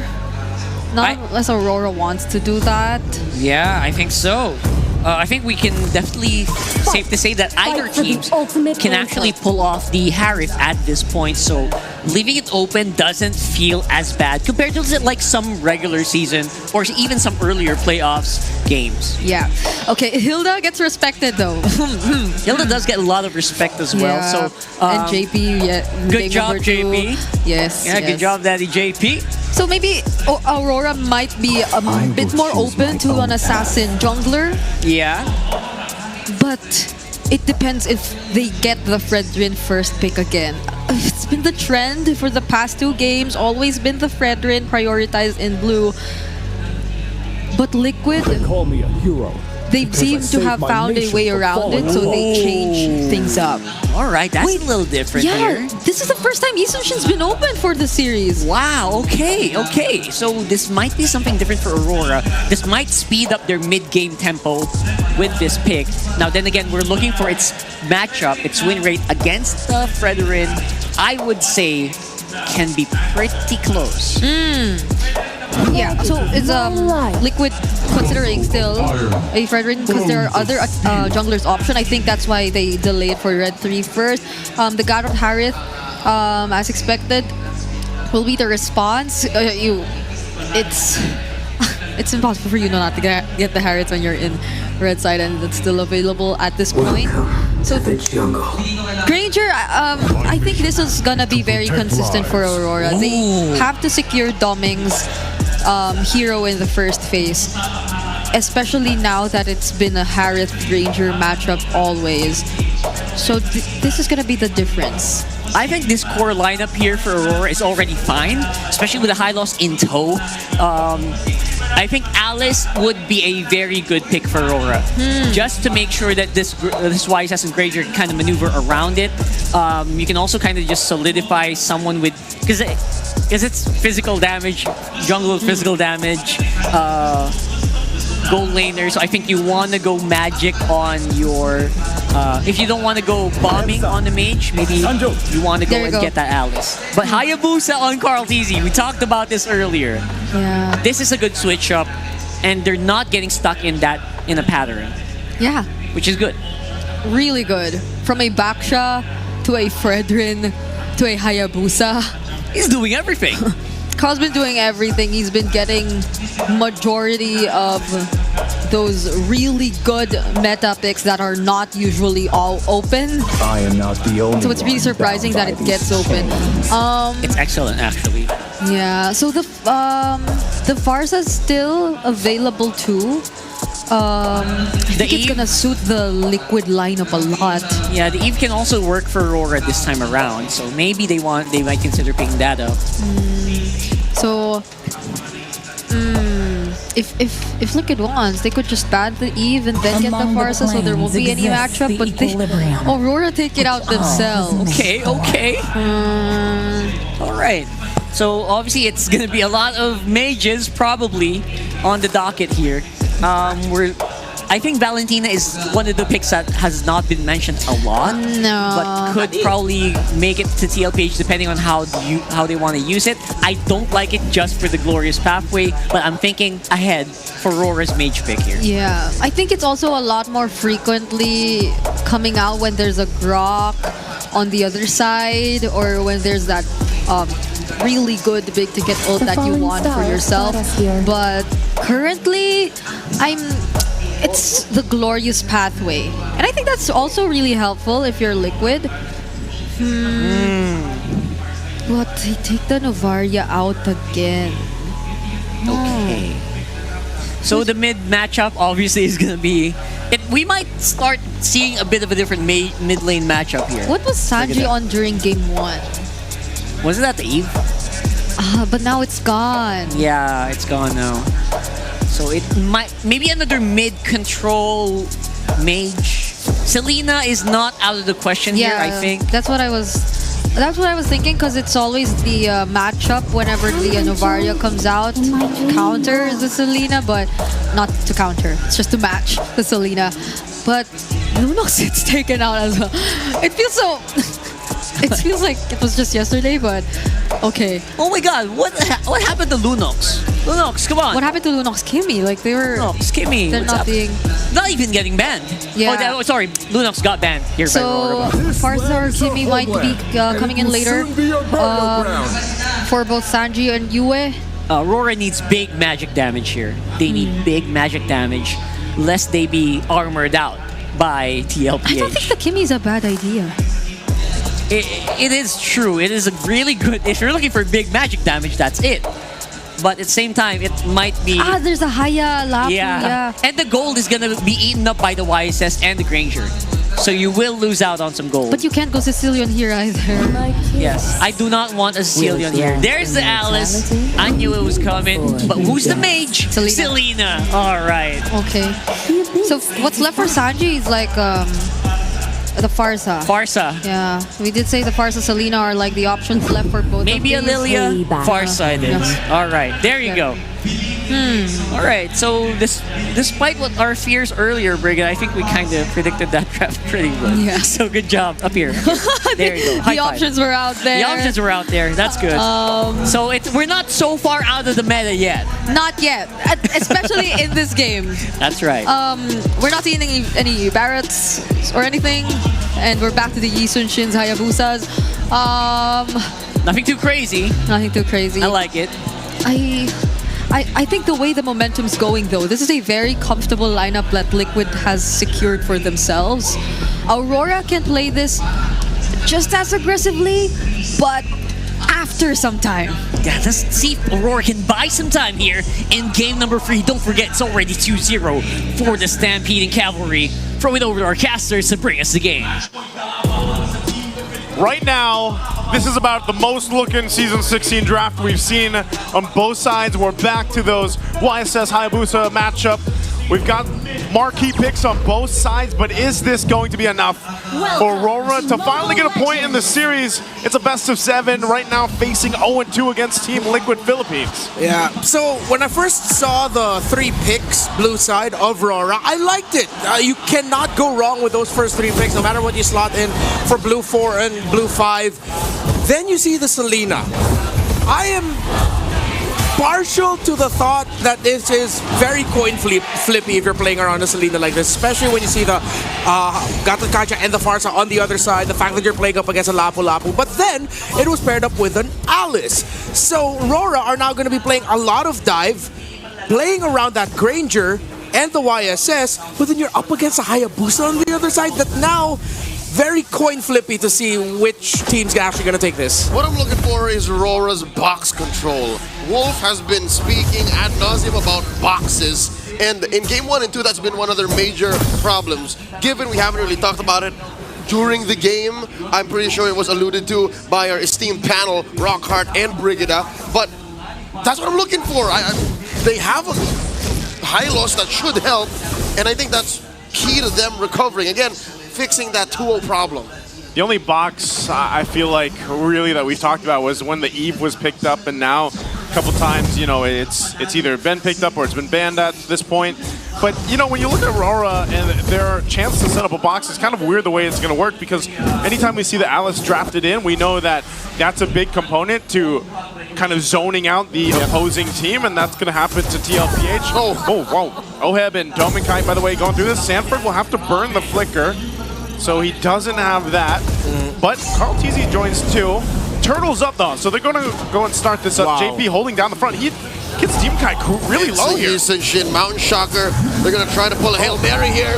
Saki with the feathered airstrike, zoning out Rora. JP very low, survives via the Revitalize. Gets got first blood on by Edward. Oh, Edward, he goes down. Shadow Kill going to be used. Carl picks up 1. It's all Liquid, man. Wow, I feel bad for Demon Kite. That's like 3 games now where JP's just been man-marking him. JP fell, yes, and that was a great entry with the Gleam and the Throne of Ruin by Edward. But in the end, Liquid held on. JP got back in time to pop up the Revitalize and help Liquid stay strong up against the entry of the Alice.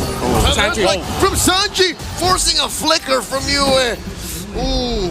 There's a reason why he keeps picking this up. Yeah. I know. Okay, Dominkite has to burn the flicker too. A whole lot of resources being used up on some of these small little fights happening across the map. 2 ults for a flicker.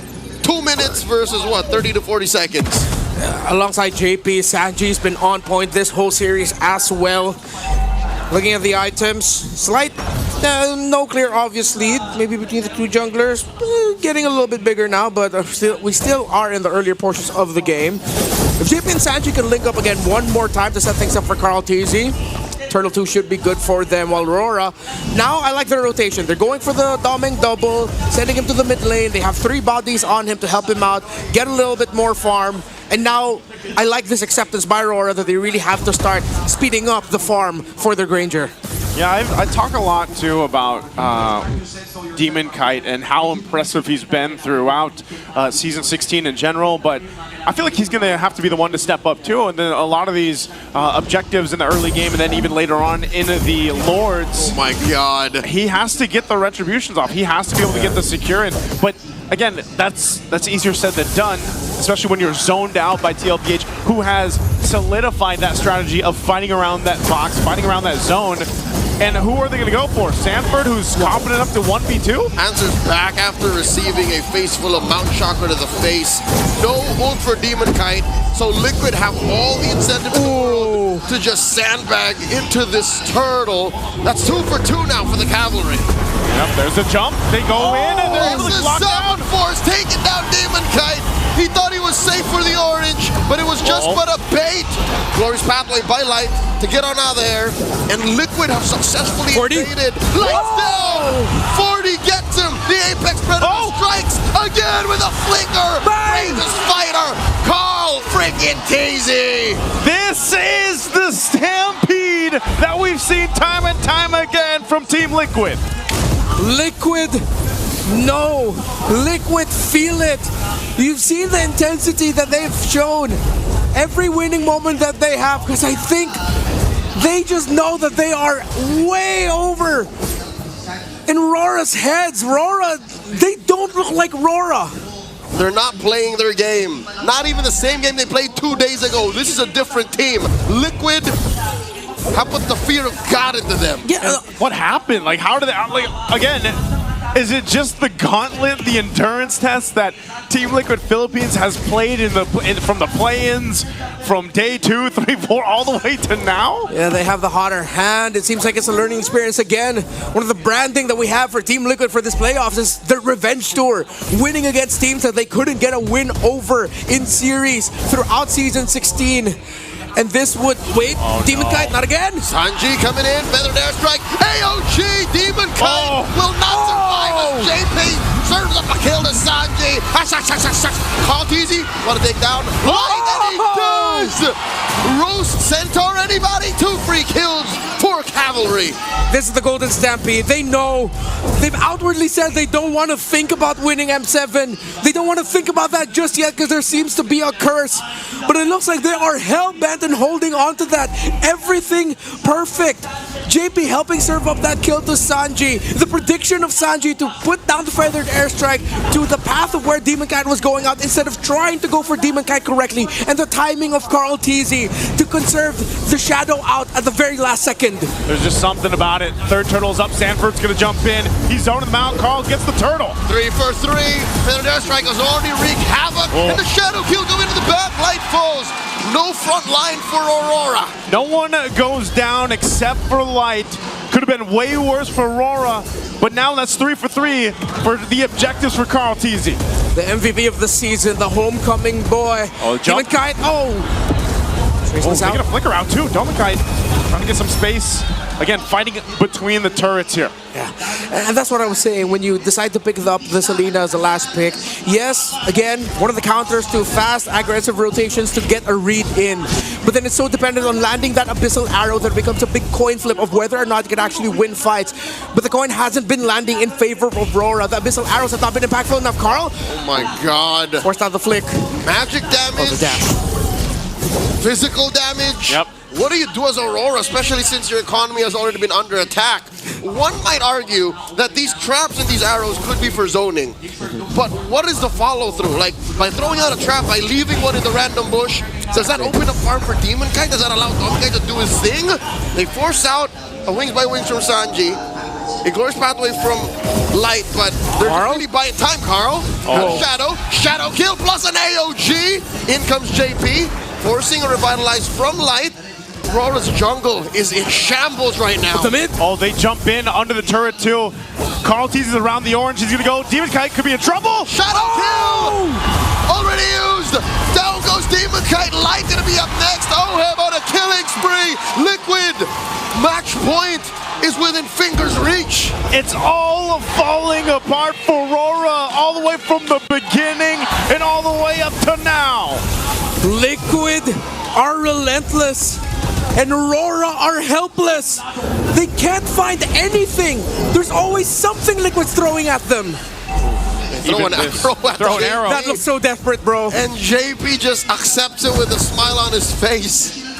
Again, if you're Rora here, you're sitting here thinking, how do we even get a win in our favor when everyone on the team can't even get close enough? They've always been just reacting to what Team Liquid Philippines has been thrown at them. That's the difficult part, and that's been the story from game 1 to now game 3. I have to take the moment to show my appreciation for Coach RC and Coach Tic Tac, what they have done to Liquid. I wonder if one day we could be privy to the preparation, that the strategies that they had heading into this, because this is just perfect. They are decimating RORA. Sanford's going to jump in. He wants to go for Edward. He will get the flicker out. An AOG used. JP. This is all just to buy time. Carl was just working on the Lord. This is free for Liquid. Everything has been free this game for Liquid. Again, just able to capitalize on this, make it all work, get to the point, and now they're just in the base here. Better airstrike. Light right in the middle of all of it. Oheb pops him. Zamafor still standing. Dash and dash plus their Revitalize. Popping up that Harris. And now Edwards up next. Q1 is on a rampage. Oh, they don't have any minions here. They could be trapped in. They have to get out. Oheb's going to force a fight. Not Oheb. You can't tell him what to do. Dropping that Zamafor. He gets shut down. Takes too many a turret hit. Messy and greedy there for Oheb, but Liquid, they are still in the lead. But they cannot afford a lot of that. They still have a Lord crashing in though. Edward's Throne of Ruin earlier, only for, wait, Abyssal Arrow lands? Feather there, strike the answer by Sanji, allowing the Lord to get a few more free hits in. RORA gonna stop Liquid from coming in.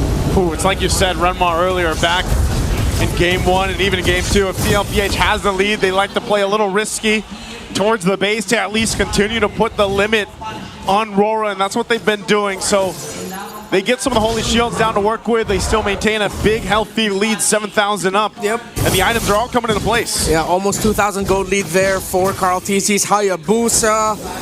1,000. That's the saving grace right now for RORA. The fact that Dominkite has been getting farm. He hasn't died yet. Already up to a Malefic Roar. He has his core 3 items. But the problem is every other member of RORA is who's struggling. You barely has items in. And even though you don't need that much items, you just land that Abyssal Arrow.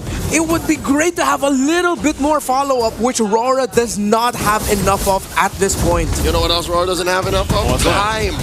They need so much farm on Demon Kite. Sure, that is what? Just a couple of thousand, but Dominkite isn't even firing off on all cylinders. Like, what do you even do if you get a 3-second stun? Yeah. There's this, I don't know what it is, man, but over the course of history, when we talk about the rivalries, Demon Kite and Carl TZ, it just seems like Demon Kite cannot face that demon, man. I think it's his own inner demon that he faces when it's Carl TZ across from him. The demon's demon. That is who Carl TZ is to Demon Kite. An echo of the past for Light as well. They said it. They just can't seem to take down these members, they took them down, but now they meet them again. Look at JP. Oh, he's going to charge up, forcing Demon Knight again. This is what JP has been doing all series long. You have to give it up to him on being able to go ahead and lead that charge. Oh, dropping down his Almond Force. Oh my god, a third of Demon Kite's health. Just with one shot, man. Just again. one shot. Gonna take his purple. He does get it. Wow. Demon Kite secures that, but is this what you want to do? Because again, the Lord is coming up here now. You don't have that much space to work with. Real quick, this is the Infinix GT30 Pro. You can experience victory for every Modlon gamer right now. We get a look at JP. As I was saying, this man has been doing work. Yeah. He's a dad here. He's daddy. Oh, we really have to start floating the idea that that man is going to be the finals MVP by the end of today if Liquid can seal it. Free Lord. Again, RORA still cannot find an answer. They cannot crack the Team Liquid code. At this point, I don't know, scrambling in my head. At this point, it's miracles. Again, it's an Abyssal Arrow layering, somehow Oheb getting punished. But then if Oheb goes down, you still have to think about the Hayabusa's entry with the Shadow Kill. You still have to think about the damage you're going to be receiving from Feathered Airstrikes. And at this point, the fact that there's already an Oracle, even just the belt, even though that's not a full build item just yet on the Queen's Wings for Sanford, that's okay. Because he can still fight longer engagements. Oh my and God. it goes back to what you said, Leo. RORA do not have the time. Wings by Sanji. He knows that this is a big ticket rotation. Popping that Feathered Airstrike. The stun on the Carl TZ. In they go, forcing a shadow out. Carl has one more shadow. He's very low. Edward taking a few hits. Glorious Pathway and a stun on the JP. Successful defense in the top lane. Bottom lane up next. so far a lot kind of thrown out there. They still got to deal with this Lord as it charges into the bottom base turret. There's an AOG. Traceless out by Demon Kite. Shadow kill by Carl, taking out Edward. Feathered Airstrike. Oh, Light's in trouble as he falls too. DL goes in. Salmon Force underneath this base. Liquid can smell it. The cavalry stamping through. They are at match point. Everyone is perfect.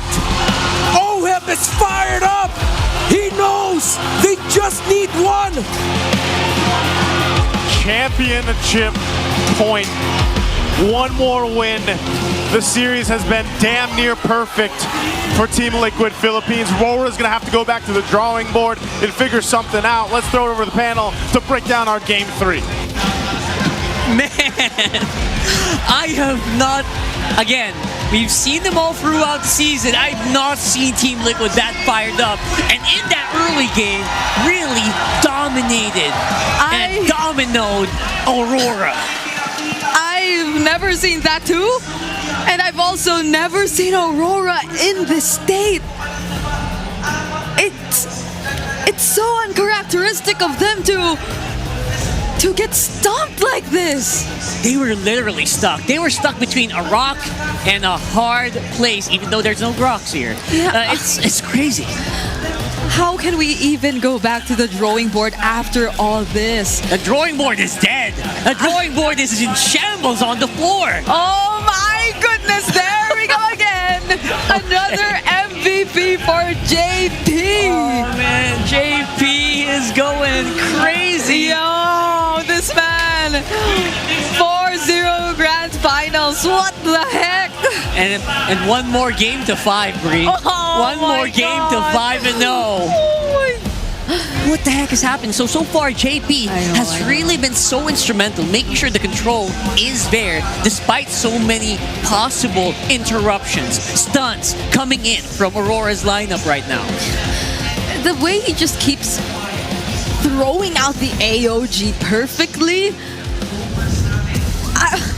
What did he have for breakfast? Or look at that! What did he do to prepare or condition himself for this series? Because this is such an ideal roamer that we're seeing in front of us right now. Yeah, you know what? You guys are blaming JP, blame him for this victory, because right now it does feel like he is unstoppable. Please do, please do. And you know what, Bree, you're right.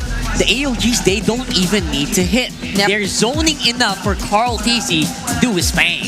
And it's Carl TZ and JP, I believe, who have just always sought Demon Kite.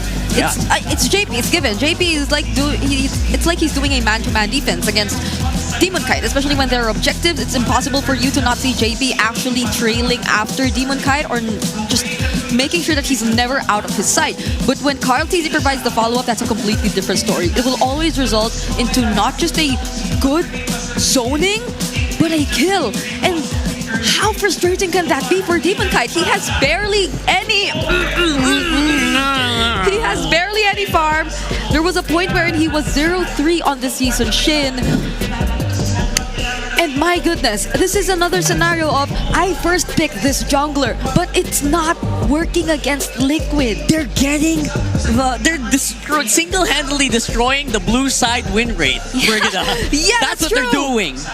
So what's up? Like, they are getting the cream of the crop, at least in their position. I feel like the Yi Sun-Shin would have been so good in either one of these junglers. Yeah. But so far, it feels like Team Liquid has been seeing these picks and saying, no, it's not good for you. We're gonna make it hell for this Yi Sun-Shin, and that's exactly what they did. Yeah, I can't even think of like how Aurora are feeling after this. Like 3 losses in a row where you could barely put up a fight against Liquid and the stampede that they've constantly been doing against you. And for sure you could see how badly Aurora want to try something. There was one moment, I think it was when they were trying to defend their tier 3 turret up top, that they actually committed to doing or engaging in a fight. It was started off with a Throne of Ruin from Edward, followed by all other skills thrown out by Aurora, the Glorious Pathway, and some skill shots from Demon Kite and Domin Kite and Yue. But even then, you could see it's not enough. They have means to engage, to push forward, but they don't have the capabilities to chase. Absolutely zero. Especially if they use their tools to already commit to the fight. Because you could use the Glorious Pathway to chase, yes, but you have to use it for the fight if you're that much behind. And for the most part, they did use it defensively. Yes. And I guess they were put in a position where they had no choice, Brigida. So I would say this is exactly just using the tools in your disposal. I am seeing Team Liquid speed it up because they know that the late game was not going to come in their favor, despite our casters, our esteemed, our noble casters saying that it's the most S16 draft they've ever seen so far in the playoffs. And I just gotta say, we talked about it before it got back to the panel, but since the map's randomizing, what if we get Flying Clouds for last map? Won't that be like a bit too much for Aurora? Like, is everything going against them today or what? But and we were also discussing, is that going to help? Yeah. Again, Carl TZ is the MVP there. I swear his GPM would have been like 1K there if that ended a lot sooner. If only. He was going bananas on the Hayabusa, which again, banana. Because that kind of proves why he is definitely the assassin guy, despite being the Fred man of the season so far. Yeah. So, I do not doubt his Hayabusa skills. Again, on par with some of the greats, or even sometimes even better than like Kyrie. Oh, is that a hot take? It's a hot take. I would say on par. I'm not saying, you know. But either way, before we get into the whole debate, we'd like to invite you guys, because we just recently got nominated for numerous titles during the Esports Awards. Vote for Team Vitality for Esports Team of the Year. There's also Kirk for Esports Breakthrough Player of the Year, Team Liquid and Team Falcons for Organization of the Year. And don't forget, Team Liquid right there is also nominated for Content Group Moonton, nominated for Esports Publisher of the Year, and Mobile Legends Bang Bang's Esports Mobile Game of the Year. And Esports Game of the Year. That's a lot. I said year a lot. So, please help us out and prove to the world that MLBB, we don't need these viewer numbers that are very high right now, by the way. We don't need them to prove anything. We want you guys to prove it for us. Go ahead and vote at the Esports Awards. Help us out. And join us in the new season of MLBB Rising Open. It's an in-game mode designed to provide players a platform to engage in competitive gameplay and jump into the action here. Go ahead. Yes, please do. There are a lot of prizes there. And I I think this is a great way to reward yourself if you're a Vixana or a Guinevere main, because the Aspirants new skins are now available. So participate in their Aspirants Unite themed draw event, because the first 10 times draw using diamonds is actually 50% off. And every 10 draws guarantees an epic or higher quality skin. So, I personally use that 50% once, one draw per day. Really? I got the Vixen. Oh. I got a Vixana, but I did it. Yeah, I kept pressing the button and I think I lost like 7,000 diamonds around that. Because you're rich and we're not. We No, accepted forgiveness. I had diamonds saved up for that. Sure, we believe you. Because you see how beautiful the skins were. It really is. I got both. I already got the Gwyn. I said, you know what? I need to complete it. It's only like 105 diamonds per day. So I was happy with that. You did it with 1,050, 1,050, 1,000. To be fair, I got a lot more too. Okay. Because you get a lot in a single 10 times draw. Do it. So many epic skins. So thank you so much for hanging out with us. Now go hang out with Amira. All right, we are here with Miss Irish Del Rosario, Infinix Philippines Supervisor. Download aplikasi GoPay, selalu ada harga murah buat semua. Download dah.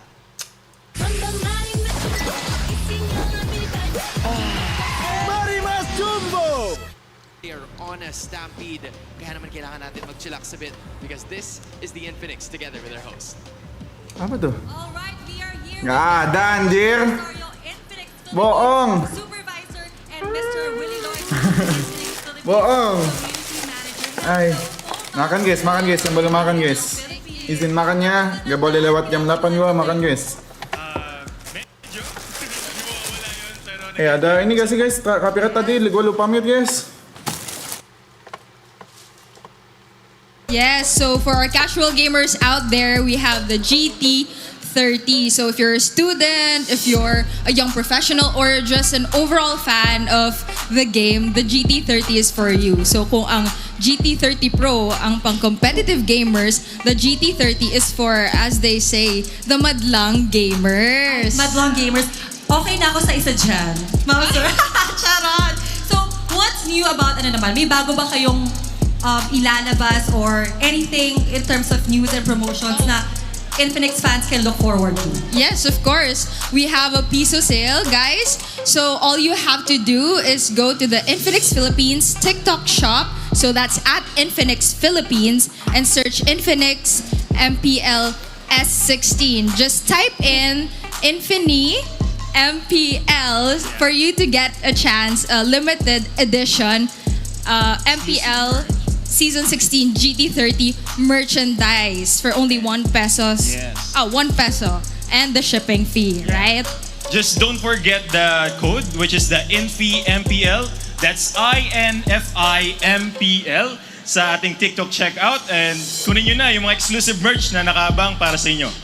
Baka ma-down yung system kasi sa sobrang raming makakuha ng piso sale na yan. Limited lang. Limited. Wow. Yes. And we also heard the good news that Infinix is nominated for Esports Commercial Partner of the Year. Kamusta naman? Ano naman ang feeling? Yes, of course. Oh, definitely. We're so honored, to say the least. Thank you, guys.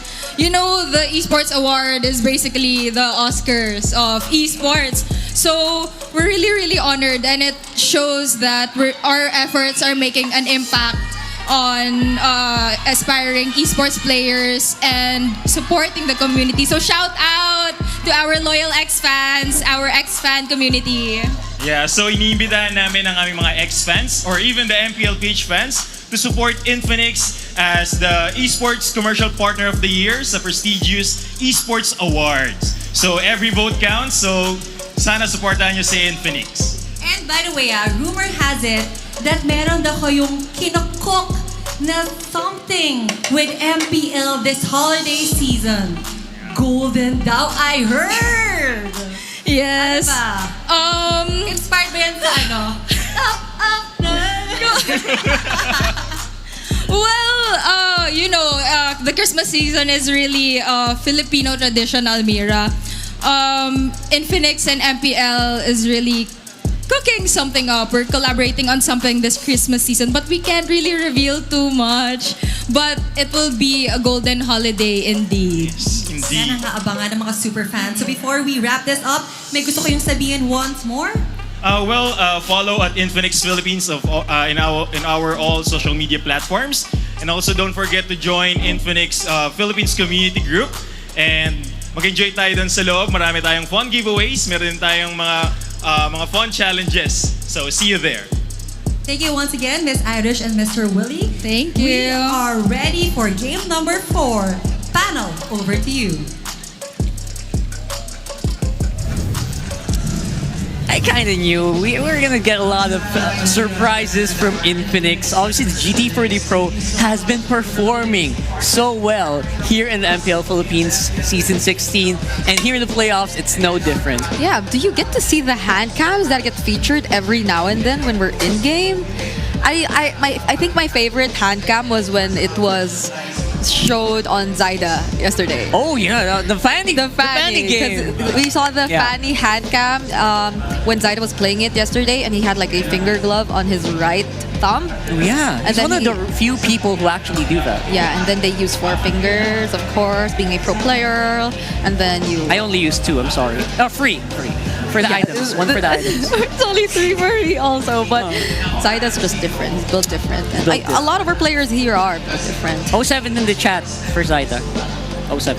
All right. We just had to bring it up. Had to bring that up. Some of us are still not over what happened last night, obviously, but based on how Liquid are playing, it's looking like a very much well-deserved grand finals for them. Yes, it does feel like it. And I don't really want stuff like that to happen. I don't want to go home early, Bree. Wait, what time is it? It's only 7:30 p.m. At this point, we barely just started the regular season show. Realistically speaking, not even our casters predicted us to go 4-0. No one predicted less than 5 games. No one. No one predicted less than 5 games. So I'm not sure if chat feels the same, but I'm assuming they do. Chat, Brigitte is asking you. No, because like Aurora's top 1, we already threw out all the stats, all the facts, and how they just are the team who everyone expects to be the champion. Yeah. In playoffs. We also brought out all the permutations of the drafts that they can do. It's just the execution is just damn. Yeah. That's it, damn. Yeah. And here's a Clearhead super fan of the day. Who is going to be the best among 2,000 plus attendees here in Cuneta Astrodome?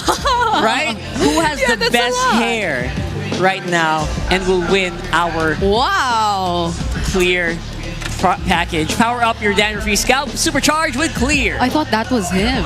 Apparently they'll receive 1 month supply. 1 month supply of Clear Man. What the heck?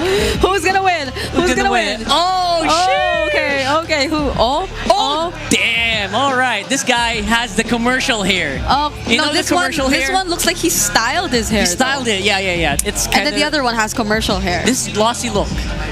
This guy has commercial hair. You guys know what I'm talking about. Look at these. Okay. Who has the sharper jawline? Okay, who? I wonder who the winner is. Guys, it's 1 month supply of Clear Men. Yeah. Come on. Yeah. Bring out your A game. This is 1 month supply. Come on. And for 1 month supply, who is it gonna be? I think they also can't decide on who the winner is. Yeah, I think Derek is having a hard time choosing one. Come show us your dandruff-free scalp. We want to see that dandruff-free scalp, bro. I swear he styled that. He styled it. Okay, there you go. Commercial hair wins. Yeah, Mr. Team Liquid Jacket. Commercial hair wins. 1 month supply of Clear Men. Amazing. You'll be saving a lot of money. Congratulations. And that's it. He's a Clearhead super fan of the day. I'm expecting to see a much more improved hairstyle from this guy in the coming months. Yeah, for sure. Because he's a familiar face. I think he's in the venue. He's here a lot. Quite often. Yeah. He's here a lot. So congratulations, brother. And I really hope that Clear... Is there a Clear woman? I think there is. There should be. Or there will be. Yeah. Either way, please let us know. And congratulations to our Clearhead Superfan of the day. Is he the last Clearhead Superfan for this season? Because like I think he might be, especially if we end right now. Yeah, because that was already like one of the biggest prizes. That's a lot. It's a 1 month supply. Even I can't finish off that much. Yeah, previously we just used to give out like a Piper bag. So congratulations, you are the last Clearhead Superfan for the season. Aww. But shout outs to all our Clearhead Superfans throughout. We've seen a lot of luscious, dandruff-free scalps and hairs. What am I saying? you can do it, Bree. Me in chat believes in you. Let's go. All right, so we are at a point where it's TLPH on blue side. That is insane, honestly. We'll get side select. I've already said it is crazy because Aurora has picked blue side for like 2 games or 3. And they've lost, I think. So I don't know what that means for this specific game. Some teams will get a little bit of advantage with red two picks. But is that going to happen here? That's what we're about to see, because they're 5 seconds away from, I can't believe I'm saying this, but potentially the last game of tonight. Of the whole season. And possibly for the whole year for MPL Philippines. Oh my... Okay. Because we're going to be waiting for M7. Don't tell me this is Clouds, okay? If it becomes Clouds... Because if the randomizer is randomizing, then Aurora might not want that for this. It is! It's flying Clouds! We got all 4 maps now. The randomizer is randomizing a bit too much for today.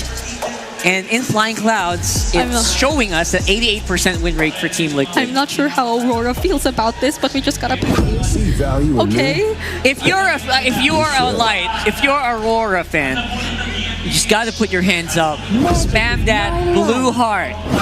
Or that light blue heart. Everything's happening so fast. What the heck's happening here? Insta-locking here with Carl TZ on the Frederick and Dominkite back on the house.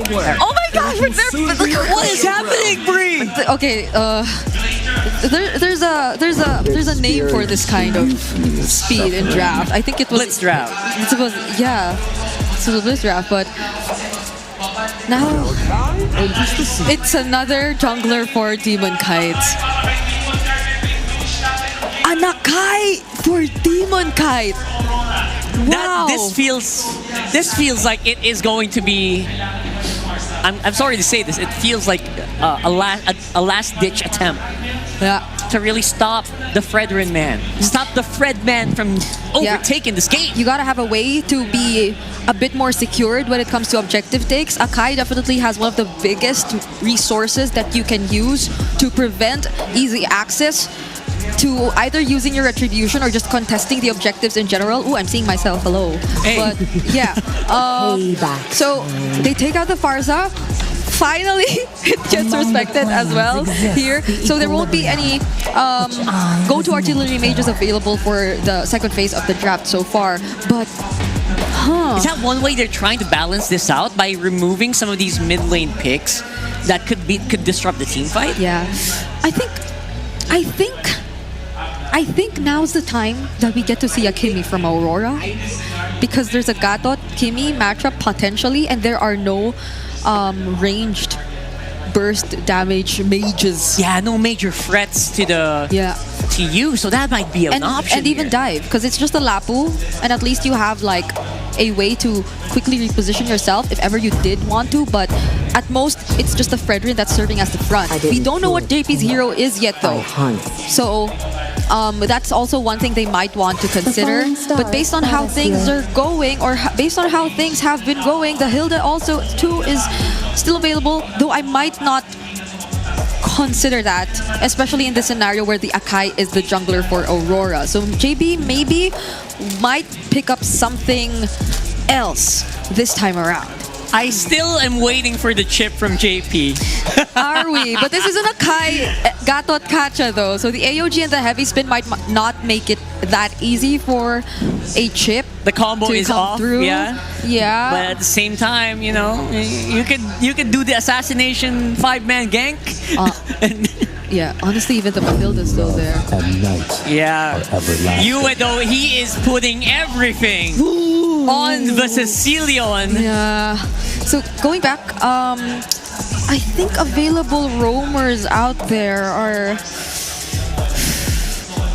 You want to be safe. Do you want to Hilda here? Interesting thing about Hilda really is that but they still go Hilda. Oh! We're going Lobo. Okay, what does Edward pick in this scenario? Edward has to have a very reliable XP laner. We might have to go Alice or... The Alice is there, but... Or Terizla here. It's the Terizla. Yeah. There you go. Okay. I mean, this is so... It's like plugging a hole in the sinking ship. I'm trying to digest everything that's happening. Because aside from the fact that this was probably the fastest draft we've ever had for the whole series, this is looking so much like Liquid's comfort. It is. It's maximum comfort. They have not brought out the Lo Yi in a long time as well, Brigida. And I'm not sure how I feel about the synergies of the Gatot Akai Terizla. Same here. So I don't know what Aurora's thinking, but I hope that we can be surprised, or else this is going to be the last series for the day, or last game for the day. Run over there, casters. Let's go. Championship point right now for Team Liquid Philippines, unless RORA, with this interesting draft, to say the least, can do something about it in this game 4. Renmar, looking at the draft with your analyst hat on, man. What's going on here? This looks a little confusing. Yep. Throwback to MSC 2025. It was the Fredrin Akai matchup that gave SRG the only win that they got against Team Liquid Philippines in the grand finals then.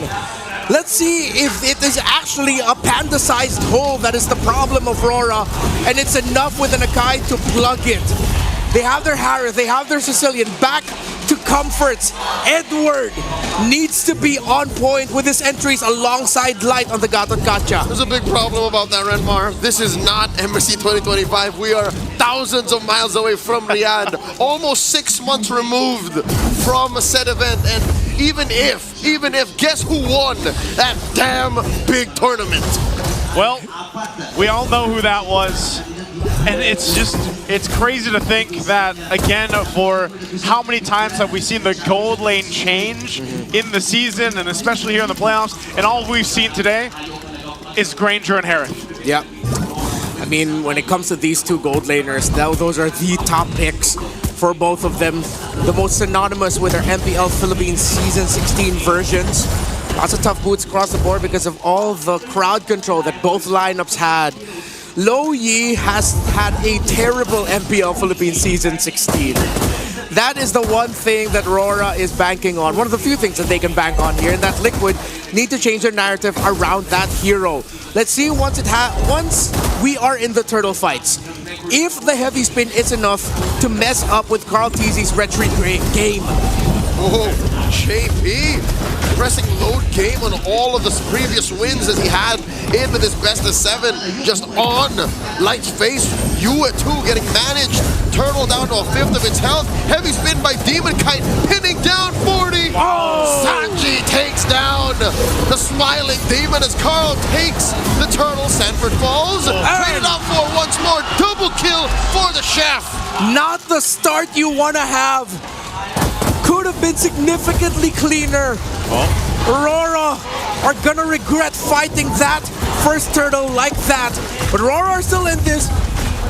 Domikai's been controlling Oheb in lane. Sanji's appearance here is one of the few times that Domikai's been able to show up. But now with Oheb, with a level gap, able to balance things out towards his favor. And this is the thing here too, JP, someone's got to control JP from RORA, man.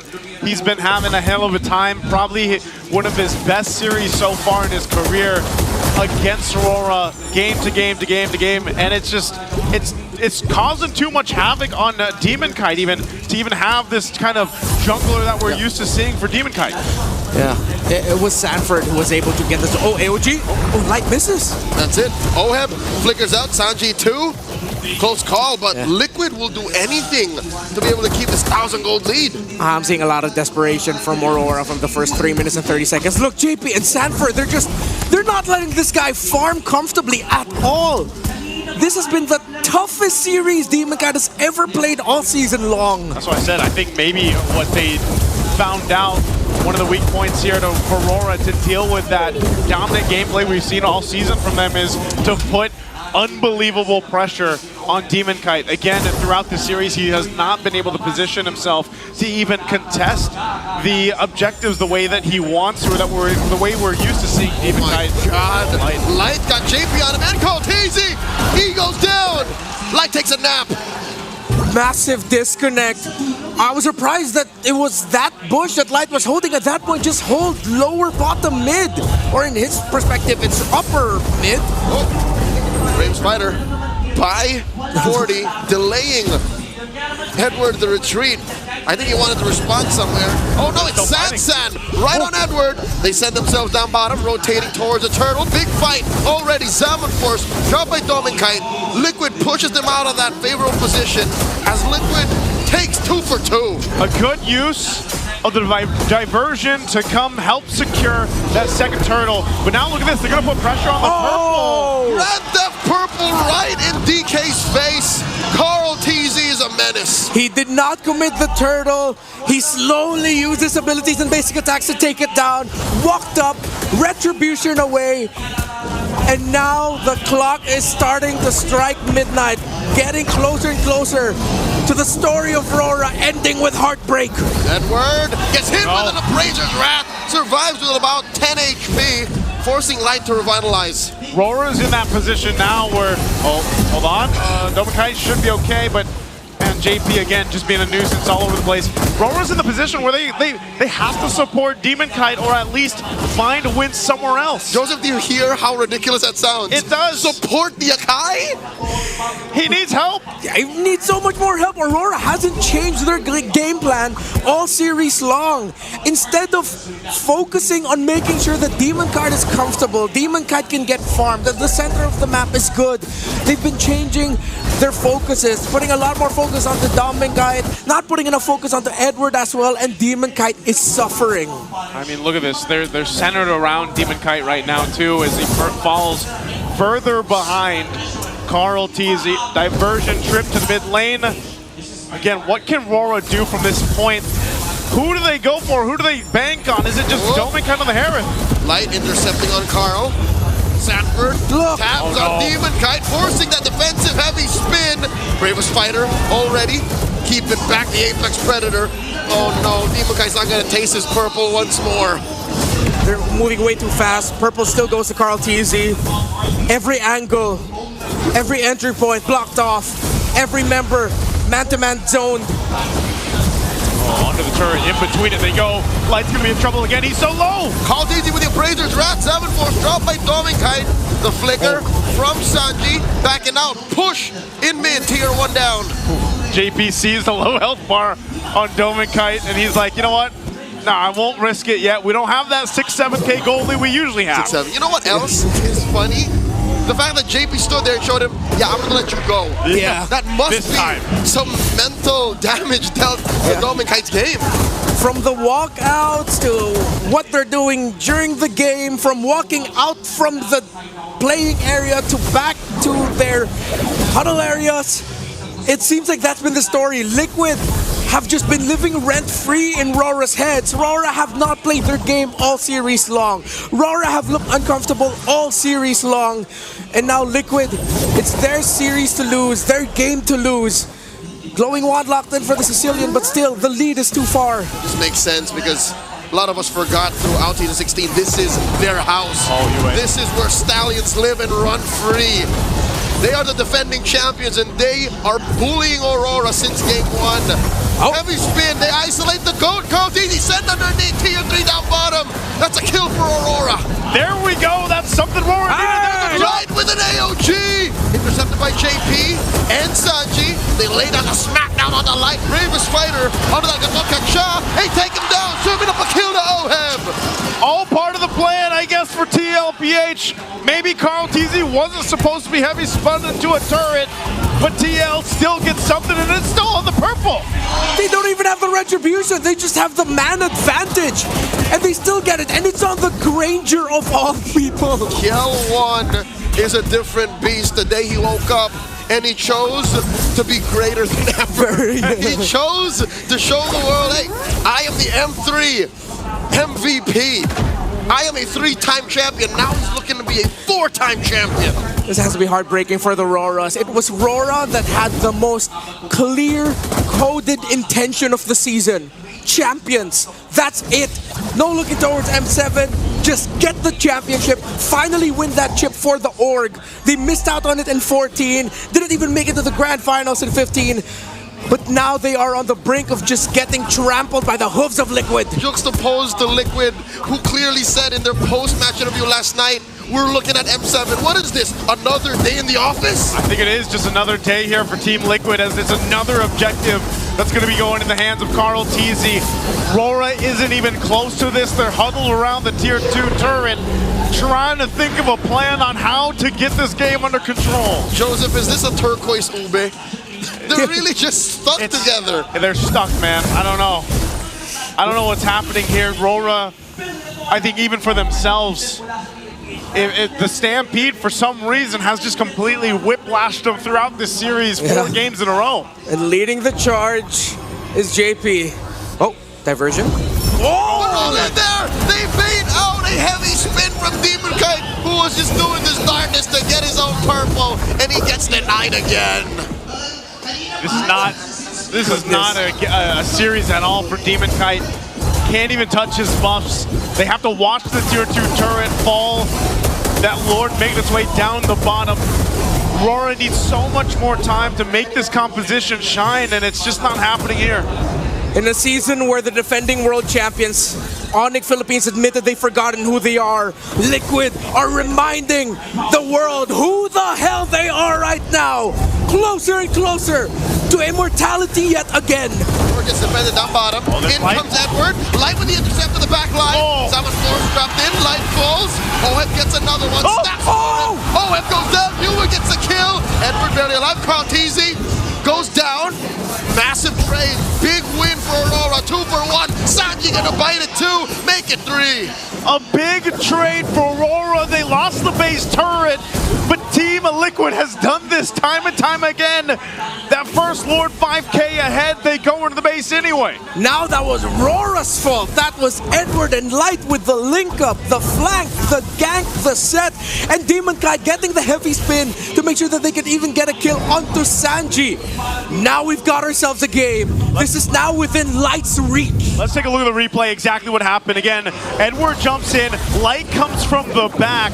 They do get overloaded with damage, but they force it all this under the turret. So even when Carl goes down, Edward gets away with a sliver of health. Joseph, that is the magic keywords, under the turret. Under the turret. So, it's happened many times. So that means that wouldn't have happened elsewhere on the map. Yeah. Aurora has to thank their lucky stars. Liquid were willing to overcommit. You asked if this is a turquoise-coded Ube. One of the greatest strengths of Ube back in the heyday was making comebacks through moments like these.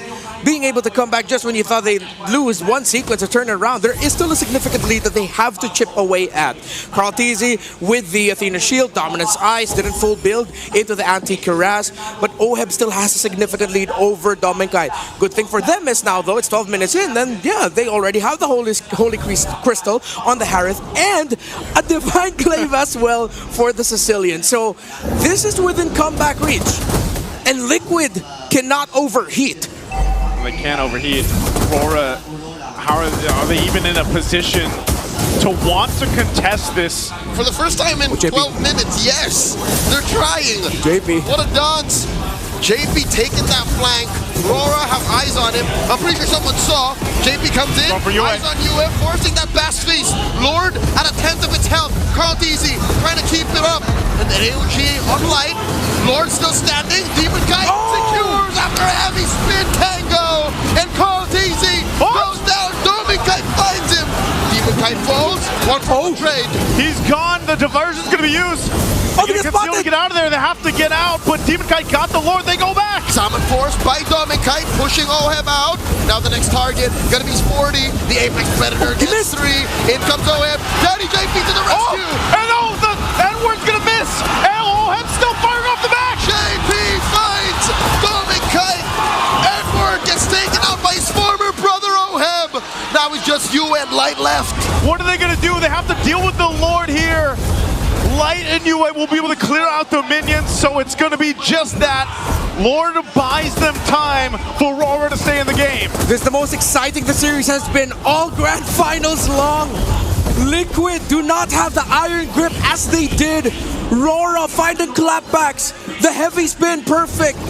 Demon Kite getting the retry, but it was Liquid with the counter punish yet again. They can't afford to do that because of the lead.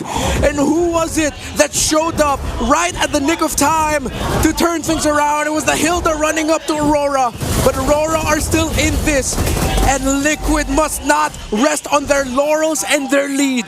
So 2 warning shots now to the Cavalry. Hey, you slipped up once inside the base. Even outside the base, RORA can clap back. I'm looking at Daddy JP's items. He's got to build that ball, man. He's got to get the ball, do a little damage. The Blade of Hepsies might be able to help him do that, but finish the job. I think that's what he wanted to do. Yeah. If Dominic died earlier, then maybe the exchange would have been better for Liquid. It might have been. Yeah, he was single-handedly zoning out Yue again, which is why it felt like a long time for, we were wondering, where the hell's the Sicilian? Where's all the effects of the Sicilian spells? And it didn't happen up until JP finally showed up, and then Yue could finally join in. At this point, though, RORA has accomplished one thing, that's time. Again, we talked about this when the Sicilian was picked up earlier on by UA, and that's what he needs to get the stacks. They bought time. They did buy time, and he just got a clock of destiny for more time. So now at this point, RORA is in an actual position of contention for the next Lord. That's really what the focus is going to be here. Unless TLPH, mind you, we haven't seen the Luyi pop up too much, but now that you have that, you can play at a macro level, and they're still going to put pressure on the purple buff of Demon Kite. But he will go ahead, and it looks like he doesn't get it. Nope. He hasn't had majority of his buffs, but I'll tell you what, the last fight for the Lord is why we saw what an Akai can bring to these objectives. If the team is able to capitalize on that and Demon Kite can get that space with a heavy spin, he can secure it. And every Lord that's secured from this point is a big win for RORA. RORA has had immaculate minion wave control all season long, and they have to keep that up. The lack of the turret in the bottom lane, the lack of good health on the turret in the mid lane, and they're up against Liquid Slow Yi, Sanji Slow Yi. How heartbreaking would it be if, despite everything that they've done in this game, it's the signature Liquid backdoor? Oh man, Demon Kite taking a ton of damage, already at half health. I'm looking at Dominica. He flushes Daddy JP out, and that is a huge threat. Maybe even worse than a split push. JP goes mid, bottom. He wants to go ahead and push that turret in so that UA has to respond. Yeah. He's just hitting the siege minion. He's not full clearing it, allowing the minions to slowly finish the job so he can rejoin. Half health on this Lord here. Demon Kite, he's going to have to make a play. Sanford on him. Oheb comes in close. Bravest Spider coming in. Demon Kite still secures the Lord. Is that one forced by Dominic Kite? That's not a fight that they want to take. AOG, light out of here. Now the base going to be up next. Oh my God! The golden road beckons. Stampede complete. The cavalry goes back to back. What a play! Team Liquid Philippines are your MPL Season 16 champions! Doubts answered with an undeniable reality that crushes the brightest of dreams. Team Liquid are better than you. Team Liquid are on the Golden Stampede. Team Liquid are undisputed! It runs in their blood. They've done this over and over again. From Jakarta to Malaysia to Cambodia, a backdoor win by Liquid. I posed the possibility. I didn't expect it would actually happen. I already said it leading up to that Lord. I said as well, the Luyi is a macro play. And they just brought the cavalry down there. We talked about managing that wave, and they used it to their advantage to win the championship. The story continues for Aurora. Tonight ends in heartbreak and tears. All the hard work that they did in the regular season. Reminding them whose house this is. This is Liquid's. Again, it's been amazing to be with you guys joining around the world. Season 16 has been a treat. It's been us, the Wee Bear Bros, me, Leo, and Renmar to bring you the action. Let's throw it over on stage to hear for our winners.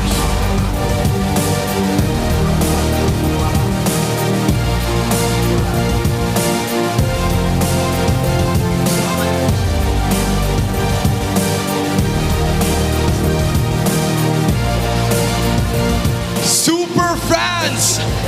With that sweep, make some noise for your back-to-back champions, Team Liquid Philippines!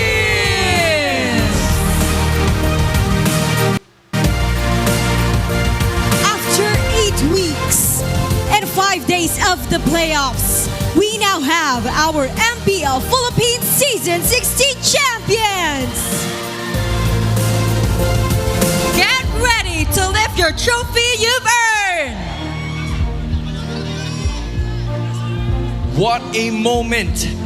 An opportunity for them to complete the golden road, and they have what it takes to continue it yet again. Making something happen, moments for them, and now I think it is time. I think they're ready this time! Get ready to lift the trophy you've earned!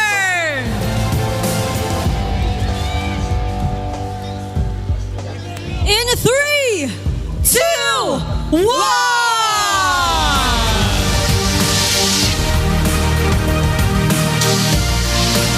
Lahat ng pagod at sakripisyo para makuha ang pangarap.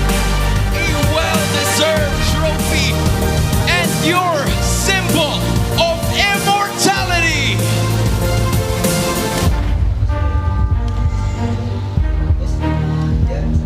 To present more of the awards, we welcome on stage Mr. Victor Tan Kabuay, Best of Project Manager.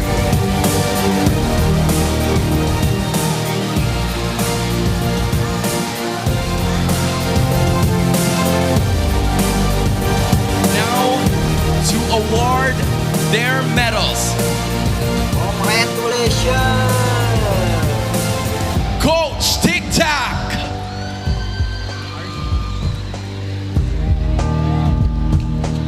Coach RC.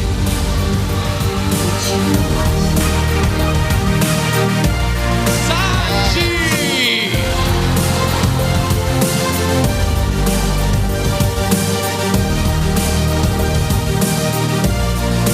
JP.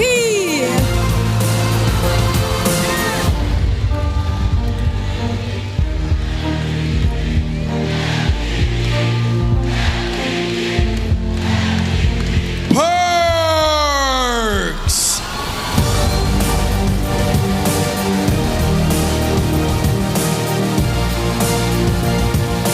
Carl TZ.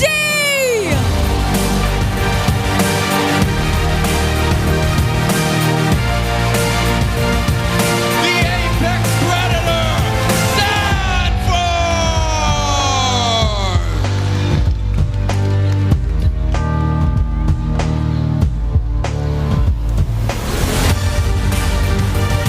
Congratulations for Oh, have.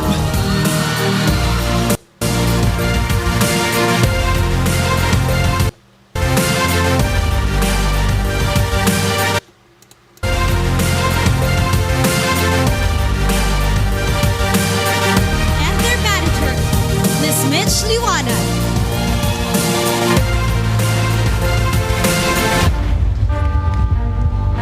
Once again, your champions, Team Liquid Philippines!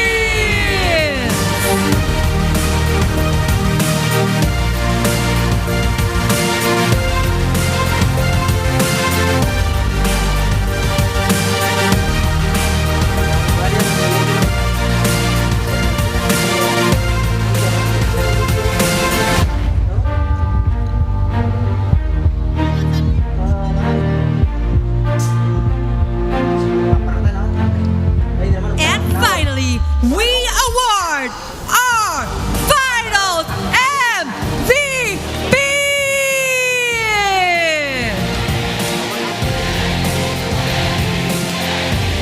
The player that has significantly contributed to their team's road to immortality. Presenting this award is Miss Janet R. Tumang, Supervising Sports and Games Regulation Officer. And Mr. John Carlo R. Felix, Sports and Games Inspector. And now,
congratulations!